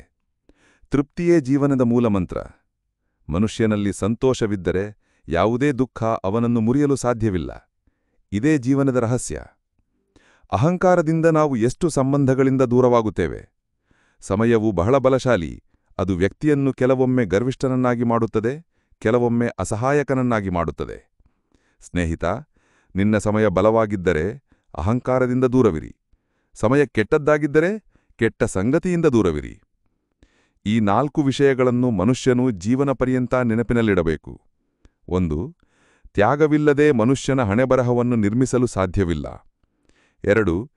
ಏನನ್ನೂ ತ್ಯಜಿಸದೆ ಏನನ್ನೂ ಪಡೆಯಲು ಸಾಧ್ಯವಿಲ್ಲ. 3. ಕೊಡದವನು ಪಡೆಯಲು ಅರ್ಹನಲ್ಲ. 4. ಮನುಷ್ಯನು ಬೀಜ ಬಿತ್ತದೆ ಫಲವನ್ನು ತಿನ್ನುವ ಆಸೆಯಿಂದ ಜೀವನವನ್ನು ವ್ಯರ್ಥ ಮಾಡುತ್ತಾನೆ. ಯಾರ ಮುಂದೆಯೂ ಎಂದಿಗೂ ನಿಮ್ಮ ಸಮರ್ಥನೆಯನ್ನು ಮಂಡಿಸಬೇಡಿ, ಏಕೆಂದರೆ ನಿಮ್ಮನ್ನು ನಂಬುವವರಿಗೆ ಸಮರ್ಥನೆಯ ಅಗತ್ಯವಿಲ್ಲ, ಮತ್ತು ನಿಮ್ಮನ್ನು ನಂಬದವರು ಎಂದಿಗೂ ನಿಮ್ಮನ್ನು ಅರ್ಥಮಾಡಿಕೊಳ್ಳುವುದಿಲ್ಲ. ಬುದ್ಧಿವಂತರು ಮೌನವಾಗಿರುತ್ತಾರೆ, ತಿಳುವಳಿಕೆಯುಳ್ಳವರು ಮಾತನಾಡುತ್ತಾ ಇರುತ್ತಾರೆ, ಮತ್ತು ಮೂರ್ಖರು ಯಾವಾಗಲೂ ವಾದಿಸುತ್ತಾ ಇರುತ್ತಾರೆ. ಕನಸುಗಳು ಮತ್ತು ಗುರಿಗಳ ನಡುವೆ ಒಂದೇ ವ್ಯತ್ಯಾಸವಿದೆ. ಕನಸುಗಳಿಗೆ ಶ್ರಮವಿಲ್ಲದ ನಿದ್ರೆ ಬೇಕು, ಮತ್ತು ಗುರಿಗಳಿಗೆ ನಿದ್ರೆ ಇಲ್ಲದ ಶ್ರಮ ಬೇಕು. ಆಲೋಚನೆಗಳು ಉತ್ತಮವಾಗಿರಬೇಕು, ಏಕೆಂದರೆ ದೃಷ್ಟಿಗೆ ಚಿಕಿತ್ಸೆ ಸಾಧ್ಯ, ಆದರೆ ದೃಷ್ಟಿಕೋನಕ್ಕೆ ಅಲ್ಲ. ನಿಮ್ಮನ್ನು ನೀವೇ ಉತ್ತಮಗೊಳಿಸಿಕೊಳ್ಳಿ. ಜಗತ್ತಿನಿಂದ ಒಬ್ಬ ಕೆಟ್ಟ ವ್ಯಕ್ತಿ ತಾನಾಗಿಯೇ ಕಡಿಮೆಯಾಗುತ್ತಾನೆ. ಜೊತೆ ಬಿಡುವವನಿಗೆ ಕೇವಲ ಒಂದು ನೆಪ ಬೇಕು. ಇಲ್ಲದಿದ್ದರೆ ಜೊತೆ ನಿಲ್ಲುವವರು ಕೊನೆಯ ಉಸಿರಿನವರೆಗೂ ಜೊತೆ ಬಿಡುವುದಿಲ್ಲ. ಜೀವನದಲ್ಲಿ ಒಂದು ವಿಷಯವನ್ನು ಖಂಡಿತ ನೆನಪಿಡಿ. ಯಾರಾದರೂ ಕೈಯಿಂದ ಕಸಿದುಕೊಂಡು ಹೋಗಬಹುದು, ಆದರೆ ಯಾರೂ ಅದೃಷ್ಟದಿಂದ ಕಸಿದುಕೊಳ್ಳಲು ಸಾಧ್ಯವಿಲ್ಲ. ಯಾರಿಗಾದರೂ ಏನನ್ನಾದರೂ ಕೊಟ್ಟು ಅಹಂಕಾರ ಪಡಬೇಡ. ನೀನು ಕೊಡುತ್ತಿದ್ದೀಯೋ ಅಥವಾ ಹಿಂದಿನ ಜನ್ಮದ ಸಾಲ ತೀರಿಸುತ್ತಿದ್ದೀಯೋ ಯಾರಿಗೂ ತಿಳಿದಿಲ್ಲ. ಅಹಂಕಾರಿ ಮನುಷ್ಯನ ವಂಶ, ವೈಭವ ಮತ್ತು ಪ್ರತಿಷ್ಠೆ 3 ಹಾಳಾಗುತ್ತವೆ. ನಂಬಿಕೆ ಇಲ್ಲದಿದ್ದರೆ ರಾವಣ, ಕೌರವರು ಮತ್ತು ಕಂಸರನ್ನು ನೋಡಿ. ವಿಶ್ವಾಸವಿಡಬೇಕಿದ್ದರೆ ಅವನ ಮಾತುಗಳ ಮೇಲೆಯಲ್ಲ, ಅವನ ನಡತೆಗಳ ಮೇಲೆ ಗಮನ ಹರಿಸು. ಭಗವಾನ್ ಶ್ರೀಕೃಷ್ಣ ಹೇಳುತ್ತಾರೆ, ಯಾವ ಮನುಷ್ಯನು ನನ್ನನ್ನು ತಿಳಿದುಕೊಳ್ಳುತ್ತಾನೋ ಅವನು ಜನನ ಮರಣಗಳ ಬಂಧನಗಳಿಂದ ಮುಕ್ತನಾಗುತ್ತಾನೆ. ಯಾವ ಮನುಷ್ಯನು ಭಗವದ್ಗೀತೆಯನ್ನು ಓದಿ ಅದನ್ನು ಆಚರಿಸುತ್ತಾನೋ ಅವನ ಎಲ್ಲಾ ದುಷ್ಕರ್ಮಗಳ ಪ್ರಭಾವವು ಕೊನೆಗೊಳ್ಳುತ್ತದೆ. ಅದೃಷ್ಟದಲ್ಲಿ ಇರುವುದು ಓಡಿಬರುತ್ತದೆ, ಮತ್ತು ಅದೃಷ್ಟದಲ್ಲಿ ಇಲ್ಲದಿರುವುದು ಬಂದರೂ ಓಡಿ ಹೋಗುತ್ತದೆ. ಗಾಳಿಯ ರಭಸವು ದೋಣಿಯನ್ನು ಹೇಗೆ ತಿಳಿಸುತ್ತದೆಯೋ ಹಾಗೆಯೇ ಮನುಷ್ಯನ ಆಸೆಗಳು ಬುದ್ಧಿಯನ್ನು ತಿಳಿಸುತ್ತವೆ. ಸುಖ ದುಃಖಗಳಲ್ಲಿ, ಮಾನ ಅಪಮಾನಗಳಲ್ಲಿ ಶಾಂತವಾಗಿರುವ ಮನುಷ್ಯನು ನನಗೆ ಅತಿ ಪ್ರಿಯ. ನಿಮ್ಮ ತೊಂದರೆಗಳಿಗೆ ಇತರರನ್ನು ಕಾರಣವೆಂದು ಭಾವಿಸುವುದರಿಂದ ನಿಮ್ಮ ತೊಂದರೆಗಳು ಎಂದಿಗೂ ಕಡಿಮೆಯಾಗುವುದಿಲ್ಲ. ನಿಮ್ಮ ಬಗ್ಗೆ ಯಾರಾದರೂ ಇದ್ದಕ್ಕಿದ್ದಂತೆ ತಮ್ಮ ವರ್ತನೆಯನ್ನು ಬದಲಾಯಿಸಿದರೆ ಆ ವ್ಯಕ್ತಿ ನಿಮ್ಮಿಂದ ಏನನ್ನಾದರೂ ಬಯಸುತ್ತಾನೆ ಎಂದು ಅರ್ಥಮಾಡಿಕೊಳ್ಳಿ. ವಿಜ್ಞಾನ ಹೇಳುತ್ತದೆ, ನಾಲಿಗೆಗೆ ಆದ ಗಾಯ ಬೇಗ ಗುಣವಾಗುತ್ತದೆ. ಆದರೆ ಜ್ಞಾನ ಹೇಳುತ್ತದೆ, ನಾಲಿಗೆಯಿಂದ ಆದ ಗಾಯ ಎಂದಿಗೂ ಗುಣವಾಗುವುದಿಲ್ಲ. ರಾತ್ರಿಯ ಮುಷ್ಟಿಯಲ್ಲಿ ಒಂದು ಬೆಳಗೂ ಇದೆ. ಷರತ್ತೇನೆಂದರೆ, ಮೊದಲು ಮನಸ್ಸಿನಿಂದ ಕತ್ತಲೆಯನ್ನು ನೋಡಿಬಿಡಿ. ನೆನಪಿಡಿ, ಅತಿದೊಡ್ಡ ಅಪರಾಧವೆಂದರೆ ಅನ್ಯಾಯವನ್ನು ಸಹಿಸುವುದು ಮತ್ತು ತಪ್ಪಿನೊಂದಿಗೆ ರಾಜಿ ಮಾಡಿಕೊಳ್ಳುವುದು. ಮನುಷ್ಯನು 2 ಕಾರಣಗಳಿಂದ ಸಂಪೂರ್ಣವಾಗಿ ಬದಲಾಗುತ್ತಾನೆ. 1, ಯಾರಾದರೂ ವಿಶೇಷ ವ್ಯಕ್ತಿ ಅವನ ಜೀವನಕ್ಕೆ ಬರುತ್ತಾರೆ, ಅಥವಾ ಯಾರಾದರೂ ಬಹಳ ವಿಶೇಷ ವ್ಯಕ್ತಿ ಅವನ ಜೀವನದಿಂದ ಹೊರಹೋಗುತ್ತಾರೆ. ಪ್ರಪಂಚದ 4 ಸ್ಥಳಗಳು ಎಂದಿಗೂ ತುಂಬುವುದಿಲ್ಲ: ಸಮುದ್ರ, ಶ್ಮಶಾನ, ತೃಷೆಯ ಕೊಡ ಮತ್ತು ಮನುಷ್ಯನ ಮನಸ್ಸು. ಬುದ್ಧಿವಂತ ವ್ಯಕ್ತಿಯು ಸಂಬಂಧಗಳನ್ನು ನಿಭಾಯಿಸುವುದನ್ನು ನಿಲ್ಲಿಸಿದಾಗ ಅವನ ಆತ್ಮಗೌರವಕ್ಕೆ ಎಲ್ಲೋ ಧಕ್ಕೆಯಾಗಿದೆ ಎಂದು ಅರ್ಥಮಾಡಿಕೊಳ್ಳಬೇಕು. ಪ್ರೀತಿ ಯಾವಾಗಲೂ ಕ್ಷಮೆ ಕೇಳಲು ಇಷ್ಟಪಡುತ್ತದೆ, ಮತ್ತು ಅಹಂಕಾರವಾದು ಕ್ಷಮೆ ಕೇಳಲು ಇಷ್ಟಪಡುತ್ತದೆ. ಭಗವಾನ್ ಶ್ರೀಕೃಷ್ಣ ಹೇಳುತ್ತಾರೆ, ಕರ್ಮವೇ ನಿಮ್ಮ ಗುರುತು, ಇಲ್ಲದ್ದರೆ ಒಂದೇ ಹೆಸರಿನಲ್ಲಿ ಸಾವಿರಾರು ಮನುಷ್ಯರಿದ್ದಾರೆ. ಉತ್ತಮ ಕರ್ಮಗಳನ್ನು ಮಾಡಿದರೂ ಜನರು ನಿಮ್ಮ ಕೆಟ್ಟ ವಿಷಯಗಳನ್ನು ಮಾತ್ರ ನೆನಪಿಟ್ಟುಕೊಳ್ಳುತ್ತಾರೆ. ಆದ್ದರಿಂದ ಜನರು ಏನು ಹೇಳುತ್ತಾರೆ ಎಂಬುದರ ಬಗ್ಗೆ ಎಂದಿಗೂ ಗಮನ ಕೊಡಬೇಡಿ. ಯಾರಿಗಾದರೂ ಮೋಸ ಮಾಡುವುದು ಒಂದು ಸಾಲ. ಅದು ನಿಮಗೆ ಬೇರೆಯವರ ಕೈಯಿಂದ ಒಂದು ದಿನ ಖಂಡಿತ ಸಿಗುತ್ತದೆ. ಒಂದು ಒಳ್ಳೆಯ ದೃಷ್ಟಿಯೆಂದರೆ ಅದು ತನ್ನ ನ್ಯೂನತೆಗಳನ್ನು ಮತ್ತು ಇತರರ ಗುಣಗಳನ್ನು ಮಾತ್ರ ಹುಡುಕುತ್ತದೆ. ಸಮಯದೊಂದಿಗೆ ತನ್ನ ಸ್ವಭಾವವನ್ನು ಬದಲಾಯಿಸುವ ವ್ಯಕ್ತಿಯನ್ನು ಎಂದಿಗೂ ನಂಬಬೇಡಿ. ಕನ್ನಡಿಯು ಚಿತ್ರದ ಬದಲು ಚಾರಿತ್ರ್ಯವನ್ನು ತೋರಿಸುತ್ತಿದ್ದರೆ ಜನರು ಎಂದಿಗೂ ಕನ್ನಡಿಯನ್ನು ನೋಡುತ್ತಿರಲಿಲ್ಲ. ನೀವು ಯಾರನ್ನಾದರೂ ಎಷ್ಟು ಬೇಕಾದರೂ ಹೊಗಳಬಹುದು, ಆದರೆ ಅಪಮಾನವನ್ನು ಯಾವಾಗಲೂ ಅಳೆದು ತೂಗಿ ಮಾಡಿ. ಏಕೆಂದರೆ ಇದು ಒಂದು ಸಾಲ, ಅದನ್ನು ಪ್ರತಿಯೊಬ್ಬರೂ ಬಡ್ಡಿ ಸಮೇತ ತೀರಿಸಲು ಸಿದ್ಧರಾಗಿರುತ್ತಾರೆ. ಜೀವನದಲ್ಲಿ ಅತಿಯಾದ ಸಂತೋಷ ಮತ್ತು ಅತಿಯಾದ ದುಃಖವನ್ನು ಯಾರಿಗೂ ಹೇಳಬೇಡಿ. ಏಕೆಂದರೆ ಈ ಜಗತ್ತು ಅತಿಯಾದ ಸಂತೋಷದ ಮೇಲೆ ಕಣ್ಣಿಡುತ್ತದೆ ಮತ್ತು ಅತಿಯಾದ ದುಃಖದ ಮೇಲೆ ಉಪ್ಪು ಹಾಕುತ್ತದೆ. ಜೀವನದಲ್ಲಿ ಎಂದಿಗೂ ನಿಮ್ಮನ್ನು ಯಾರೊಂದಿಗೂ ಹೋಲಿಸಿಕೊಳ್ಳಬೇಡಿ. ನೀವು ಹೇಗಿದ್ದರೂ ಶ್ರೇಷ್ಠರು. ಈ ಜಗತ್ತಿನಲ್ಲಿ 2 ರೀತಿಯ ಜನರಿದ್ದಾರೆ. ಮೊದಲನೆಯವರು ಸಣ್ಣ ತೊಂದರೆ ಬಂದಾಗ ಭಯಪಡುವವರು, ಗಾಬರಿಪಡುವವರು ಮತ್ತು ದುಃಖಿತರಾಗುತ್ತಾರೆ. ಮತ್ತು ಎರಡನೆಯವರು ಅವರ ಜೀವನದಲ್ಲಿ ಎಷ್ಟೇ ದೊಡ್ಡ ಕಷ್ಟಗಳು ಬಂದರೂ ಅವರು ಯಾವಾಗಲೂ ಸಂತೋಷವಾಗಿರುತ್ತಾರೆ. ಪ್ರತಿ ಸಂಕಷ್ಟದಲ್ಲಿ ತಮ್ಮನ್ನು ತಾವು ನಿಭಾಯಿಸಿಕೊಳ್ಳುತ್ತಾರೆ. ಕೆಲವರು ಎಲ್ಲವನ್ನೂ ಹೊಂದಿರುತ್ತಾರೆ, ಆದರೆ ಇನ್ನೂ ಯಾವಾಗಲೂ ದುಃಖಿತರಾಗಿ ಕಾಣುತ್ತಾರೆ. ಮತ್ತು ಇನ್ನೊಬ್ಬರು ಅವರ ಬಳಿ ಏನೂ ಇಲ್ಲದಿದ್ದರೂ ಅವರು ದೇವರ ಹೆಸರನ್ನು ಹೇಳುತ್ತಾ ಯಾವಾಗಲೂ ನಗುತ್ತಾ ಇರುತ್ತಾರೆ. ಪ್ರತಿಯೊಬ್ಬರಿಗೂ ತಮ್ಮ ಜೀವನವನ್ನು ಬದಲಾಯಿಸಲು ಸಮಯ ಸಿಗುತ್ತದೆ, ಆದರೆ ಸಮಯವನ್ನು ಬದಲಾಯಿಸಲು ಮತ್ತೆ ಜೀವನ ಸಿಗುವುದಿಲ್ಲ. ಶ್ರೀಕೃಷ್ಣ ಹೇಳುತ್ತಾರೆ, ಆಗಬೇಕಾದದ್ದು ಆಗೇ ತೀರುತ್ತದೆ ಮತ್ತು ಆಗಬಾರದದ್ದು ಎಂದಿಗೂ ಆಗುವುದಿಲ್ಲ. ಈ ನಿಶ್ಚಯ ಯಾರ ಬುದ್ಧಿಯಲ್ಲಿದೆಯೋ ಅವರಿಗೆ ಚಿಂತೆ ಎಂದಿಗೂ ಕಾಡುವುದಿಲ್ಲ. ಹೇ ಅರ್ಜುನ, ನೀನು ಈ ಜಗತ್ತಿಗೆ ಒಬ್ಬಂಟಿಯಾಗಿ ಬಂದಿದ್ದೆ ಮತ್ತು ಒಬ್ಬಂಟಿಯಾಗಿಯೇ ಹೋಗುವೆ. ವಾಸ್ತವವಾಗಿ ಇಲ್ಲಿ ನಿನ್ನವರು ಯಾರೂ ಇಲ್ಲ. ಒಂದು ದಿನ ನಮಗೆ ಜನ್ಮ ನೀಡಿದ ತಂದೆ ತಾಯಿ ಕೂಡ ನಮ್ಮನ್ನು ಬಿಟ್ಟು ಹೋಗುತ್ತಾರೆ. ಹಾಗಾದರೆ ಇತರರಿಂದ ಏನನ್ನು ನಿರೀಕ್ಷಿಸುವುದು? ಮತ್ತು ಯಾರಾದರೂ ನಿನ್ನನ್ನು ಬಿಟ್ಟು ಹೋದರೆ ಆ ದೇವರು ಯಾವಾಗಲೂ ನಿನ್ನ ಜೊತೆಗಿದ್ದಾನೆ ಎಂದು ನೆನಪಿಡು. ಅವನು ಎಂದಿಗೂ ನಿನ್ನನ್ನು ಬಿಡುವುದಿಲ್ಲ. ಶ್ರೀಕೃಷ್ಣ ಹೇಳುತ್ತಾರೆ, ಯಾವುದೇ ಮನುಷ್ಯನು ನನ್ನನ್ನು ನಂಬಲಿ ಅಥವಾ ನಂಬದಿರಲಿ, ಆದರೆ ನಾನು ಅವನನ್ನು ಎಂದಿಗೂ ಬಿಡುವುದಿಲ್ಲ, ಏಕೆಂದರೆ ಇವರೆಲ್ಲರೂ ನನ್ನ ಮಕ್ಕಳು. ಆದ್ದರಿಂದ ತಾನು ಒಬ್ಬಂಟಿ ಎಂದು ತಿಳಿದು ದುಃಖಿತನಾಗುವ ಮನುಷ್ಯನು ಏಕಾಂತಕ್ಕೆ ಹೆದರುವ ಅಥವಾ ದುಃಖಪಡುವ ಅಗತ್ಯವಿಲ್ಲ. ಜೀವನದಲ್ಲಿ ಯಾವುದೇ ತೊಂದರೆ ಬಂದಾಗ ಧೈರ್ಯ ಕಳೆದುಕೊಳ್ಳಬೇಡಿ. ಸ್ವಲ್ಪ ತಾಳ್ಮೆ ಇಡಿ. ಕಷ್ಟದ ಸಮಯದಲ್ಲಿ ತಮ್ಮನ್ನು ತಾವು ಸ್ವಲ್ಪ ನಿಭಾಯಿಸಿಕೊಂಡು ತಾಳ್ಮೆ ಇಡುವ ಜನರು ಪ್ರತಿ ಕಷ್ಟವನ್ನೂ ಸುಲಭವಾಗಿ ದಾಟುತ್ತಾರೆ. ಆದರೆ ಕಷ್ಟಗಳಿಗೆ ಹೆದರುವ ಜನರ ಕಷ್ಟಗಳು ಇನ್ನಷ್ಟು ಹೆಚ್ಚಾಗುತ್ತವೆ. ಮತ್ತು ಕಷ್ಟದಲ್ಲಿ ತಮ್ಮ ಧೈರ್ಯವನ್ನು ಉಳಿಸಿಕೊಳ್ಳುವ ಜನರು ದೊಡ್ಡ ಕಷ್ಟಗಳನ್ನು ಸುಲಭವಾಗಿ ದಾಟುತ್ತಾರೆ. ಜೀವನದಲ್ಲಿ ಅತಿದೊಡ್ಡ ತಪ್ಪು ಎಂದರೆ ಯಾವ ತಪ್ಪಿನಿಂದ ನಾವು ಏನನ್ನೂ ಕಲಿಯುವುದಿಲ್ಲವೋ ಅದೇ. ನೀನು ಇಂದು ಏನು ಕೆಲಸ ಮಾಡುತ್ತಿದ್ದೀಯೋ ಅದರ ಫಲ ನಿನಗೆ ನಾಳೆ ಸಿಗುತ್ತದೆ, ಮತ್ತು ಇಂದು ನಿನ್ನ ಬಳಿ ಇರುವುದು ನಿನ್ನ ಹಿಂದಿನ ಕರ್ಮಗಳ ಫಲ. ಭಗವಾನ್ ಶ್ರೀಕೃಷ್ಣ ಹೇಳುತ್ತಾರೆ, ಯಾವ ಮನುಷ್ಯನು ಶ್ರದ್ಧಾಭಾವದಿಂದ ನನ್ನ ಭಕ್ತಿ ಮಾಡುತ್ತಾನೋ ಅವನ ಬಳಿ ಇಲ್ಲದಿರುವುದು ನಾನು ಅವನಿಗೆ ಕೊಡುತ್ತೇನೆ, ಮತ್ತು ಅವನ ಬಳಿ ಇರುವುದನ್ನು ನಾನು ರಕ್ಷಿಸುತ್ತೇನೆ. ಯಾರ ಒಂದಿಗೆ ಯಾವಾಗ ಮತ್ತು ಎಷ್ಟು ಮಾತನಾಡಬೇಕು ಎಂದು ನೀನು ಅರ್ಥ ಮಾಡಿಕೊಂಡರೆ ನೀನು ನಿನ್ನ ಜೀವನದ ಸಾರ್ಥಕತೆಯನ್ನು ಪಡೆದಂತೆ. ಕೃಷ್ಣ ಹೇಳುತ್ತಾನೆ, ಜೀವನದಲ್ಲಿ ಅವಕಾಶ ಸಿಕ್ಕಾಗ ಯಾರಿಗಾದರೂ ಸಾರಥಿಯಾಗು, ಸ್ವಾರ್ಥಿಯಾಗಬೇಡ. ಧರ್ಮದಿಂದ ತುಂಬಿದ ಹೃದಯವು ಧರ್ಮದ ಸಲಹೆ ನೀಡುತ್ತದೆ, ಮತ್ತು ಅಧರ್ಮದಿಂದ ತುಂಬಿದ ಹೃದಯವು ಅಧರ್ಮದ ಸಲಹೆ ನೀಡುತ್ತದೆ. ಮನುಷ್ಯನು ದುಃಖಿತನಾಗಲು ಕಾರಣ ಅವನು ದೇವರನ್ನು ನಂಬುವುದಿಲ್ಲ ಎಂಬುದಲ್ಲ. ಮನುಷ್ಯನು ದುಃಖಿತನಾಗಲು ಕಾರಣ ಅವನು ದೇವರ ಮಾತನ್ನು ಕೇಳುವುದಿಲ್ಲ. ಸಮಯ ಬಂದಾಗ ಪ್ರತಿಯೊಬ್ಬರಿಗೂ ಸಿಗುತ್ತದೆ. ಸಮಯಕ್ಕಿಂತ ಮುಂಚೆ ಏನನ್ನಾದರೂ ಬಯಸುವುದು ದುಃಖಕ್ಕೆ ಕಾರಣವಾಗುತ್ತದೆ. ಪ್ರೀತಿಯನ್ನು ಅಸಂಬದ್ಧ ಎಂದು ಹೇಳುವವರು ಮೂರ್ಖರು. ಪ್ರೀತಿಯು ಈ ಸಂಸಾರದ ಮೂಲವಾಗಿದೆ ಮತ್ತು ಇದರಿಂದಲೇ ಸಂಸಾರವು ಸೃಷ್ಟಿಯಾಗಿದೆ.